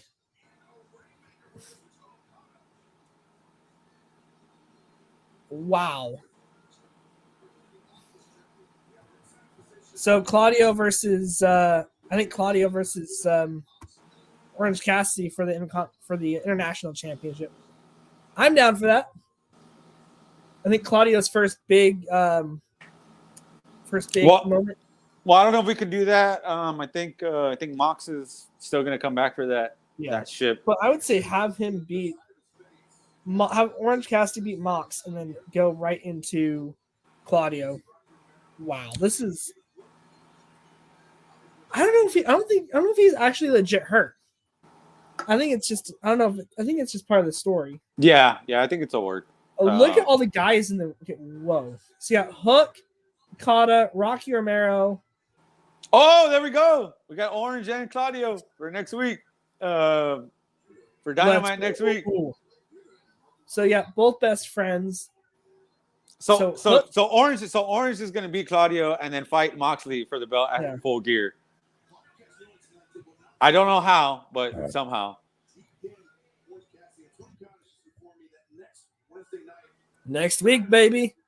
So that's gonna be another big Dynamite, and jeez, man, this is just ramping up to be a great start to the last quarter of the year for wrestling. I can't, man. This was such a good episode of Dynamite. I cannot, and we had a good time talking about it, Lane. I think we had some good conversations going on. Yeah, this has been a lot of fun. Like, I had a lot of fun tonight. I hope you guys as well did. That's gonna do it for Dynamite. I would say, to be honest with you, I would say the show is probably a good 8.5 out of 10.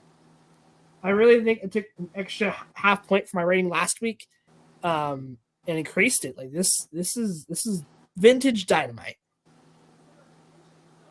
So I'm trying to just kind of going through here some of these comments before we get off the air.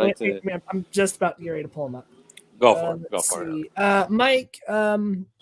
So unfortunately, he missed the start of the podcast. Mr. Jacobs and Chris were not able to make it tonight. And then Connor is not feeling too hot. So we hope that he gets the well rest he deserves, gets a recharge, and we hope to have him back on the show very soon. Hopefully he's on tomorrow because I have a match that I think he is going to pop for tomorrow on the playlist that I have made. So hopefully he'll be back on for our spooky watch along. Let's see. This is the second time Danielson's been hurt. I don't know if he was actually legit hurt or if it was just part, of him selling. That's the hard part. Is if he was hurt the second time, then that's not a good perspective on Okada. I don't think he's actually hurt. I think that's a storyline thing. I think I don't think he's actually hurt because I don't think everybody would have came out the way it did to kind of sell it, right? Yeah. Everybody coming out. So if it was just him hurt, he wouldn't have been. Ralph Sampson would have been out there telling Claudio that he's hurt. Yeah, I feel like the way that they were around Danielson, I don't feel like if he was like legit hurt, where it was concerning, then they probably have. And it kind of looks like it was.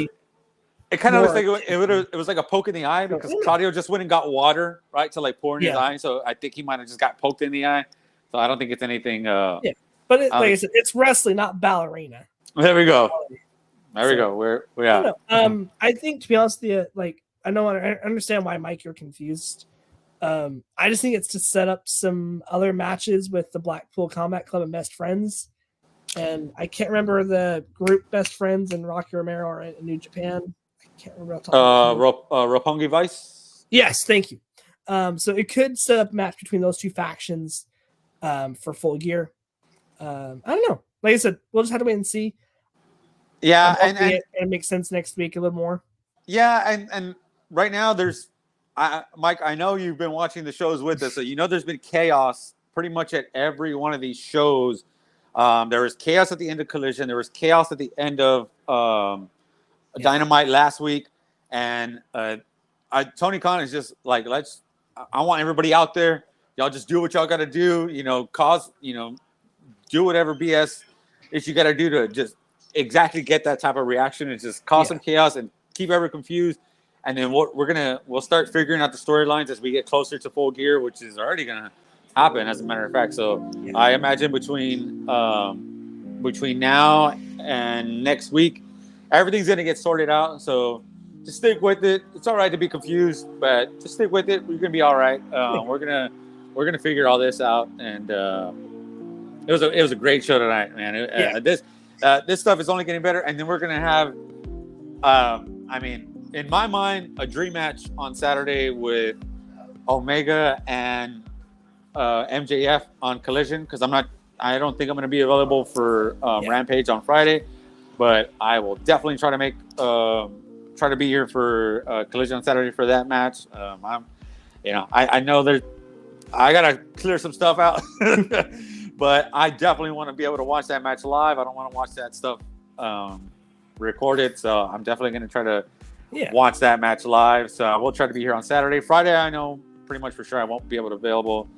More than likely, it's a 50-50 thing, but I'm not too hot on the other 50 side. But it was a good show, dude.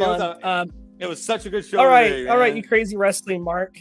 What would you rate the show tonight? Scale 1 to 10. Man, I'm gonna. So I don't know. I know you rated 8.5. I'm gonna go.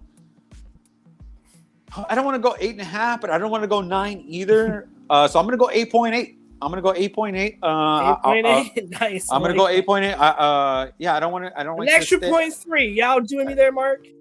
Because I don't. Go ahead. Because I don't want to go like 8.5 because I feel like it's a little too low, but I don't want to go 9 because I feel like it's a little too high. Yeah. But it was a great show. I could go 9. And it would be okay, but I'm gonna just stick with that 8.8. All right. Well, Jason says it was an 8 out of 10, and Chris says it was a 9 out of 10. So I think both those are very fair ratings for sure. It was a really great Dynamite. I had a lot of fun. Of course, everybody's favorite wrestling Mark had a lot of fun as well. So, love you guys, man. I hope you guys enjoyed the show as well. I know we didn't have our full cast on, but you know what, Mark? It was a lot of fun talking and just shooting the shit with you tonight. Always, Lane, man. I'm always happy to do the shows with you. I always love your talkative nature and the way you come at me with the questions. Always catch me by surprise, but that always makes for a better show. Of course, man. Hey, like I said, hopefully Connor will be on tomorrow night.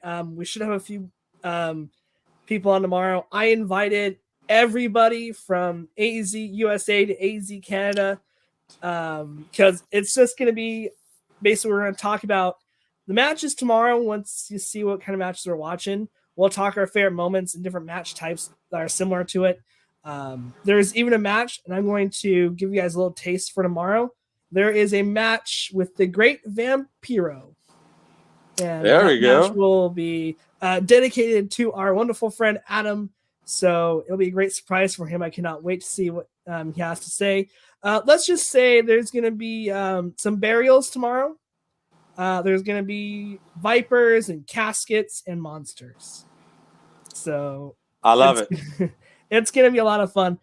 So we'd like to thank you guys all for coming out tonight and watching our wonderful Dynamite watch along. I'm so used to doing talking. Yeah. But thank you guys so much for coming out and watching our awesome show tonight. It's been a real pleasure. Don't forget, tomorrow night we are doing Talking Late here on the channel at 7 Central, 8 Eastern. It's going to be all Halloween matches. I'll have Connor or myself will post tomorrow on our Twitter page and Facebook page the linky for the playlist we'll be watching tomorrow night. I'll have all the wrestling matches we're going to discuss. So come out, watch those with us, discuss those matches with us. It's a great way to get us into the the Halloween season. And man, it's been a lot of fun. Thank you guys, man. Thank y'all guys for tuning in. I appreciate it. Thank you guys. Hopefully we'll see y'all tomorrow. All right. Yeah. Don't forget, as well, on the 11th of November, we're having the corporate stooge himself, Brandon Kettler, on here for an interview. It's going to be a lot of fun, and I am so excited to sit down and nerd out with him. Mark, before we sign off and get ready for tomorrow, is there anything you want to add before we go? No. Basically, like I said, thank you guys for tuning in. I had a bunch of fun with you, Lane. I mean, this was a great time.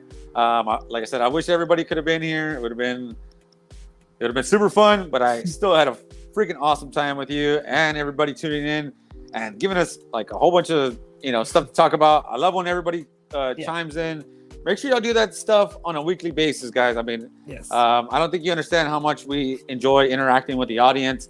Yes, we talk a lot, but we also want to talk with you guys. And of course.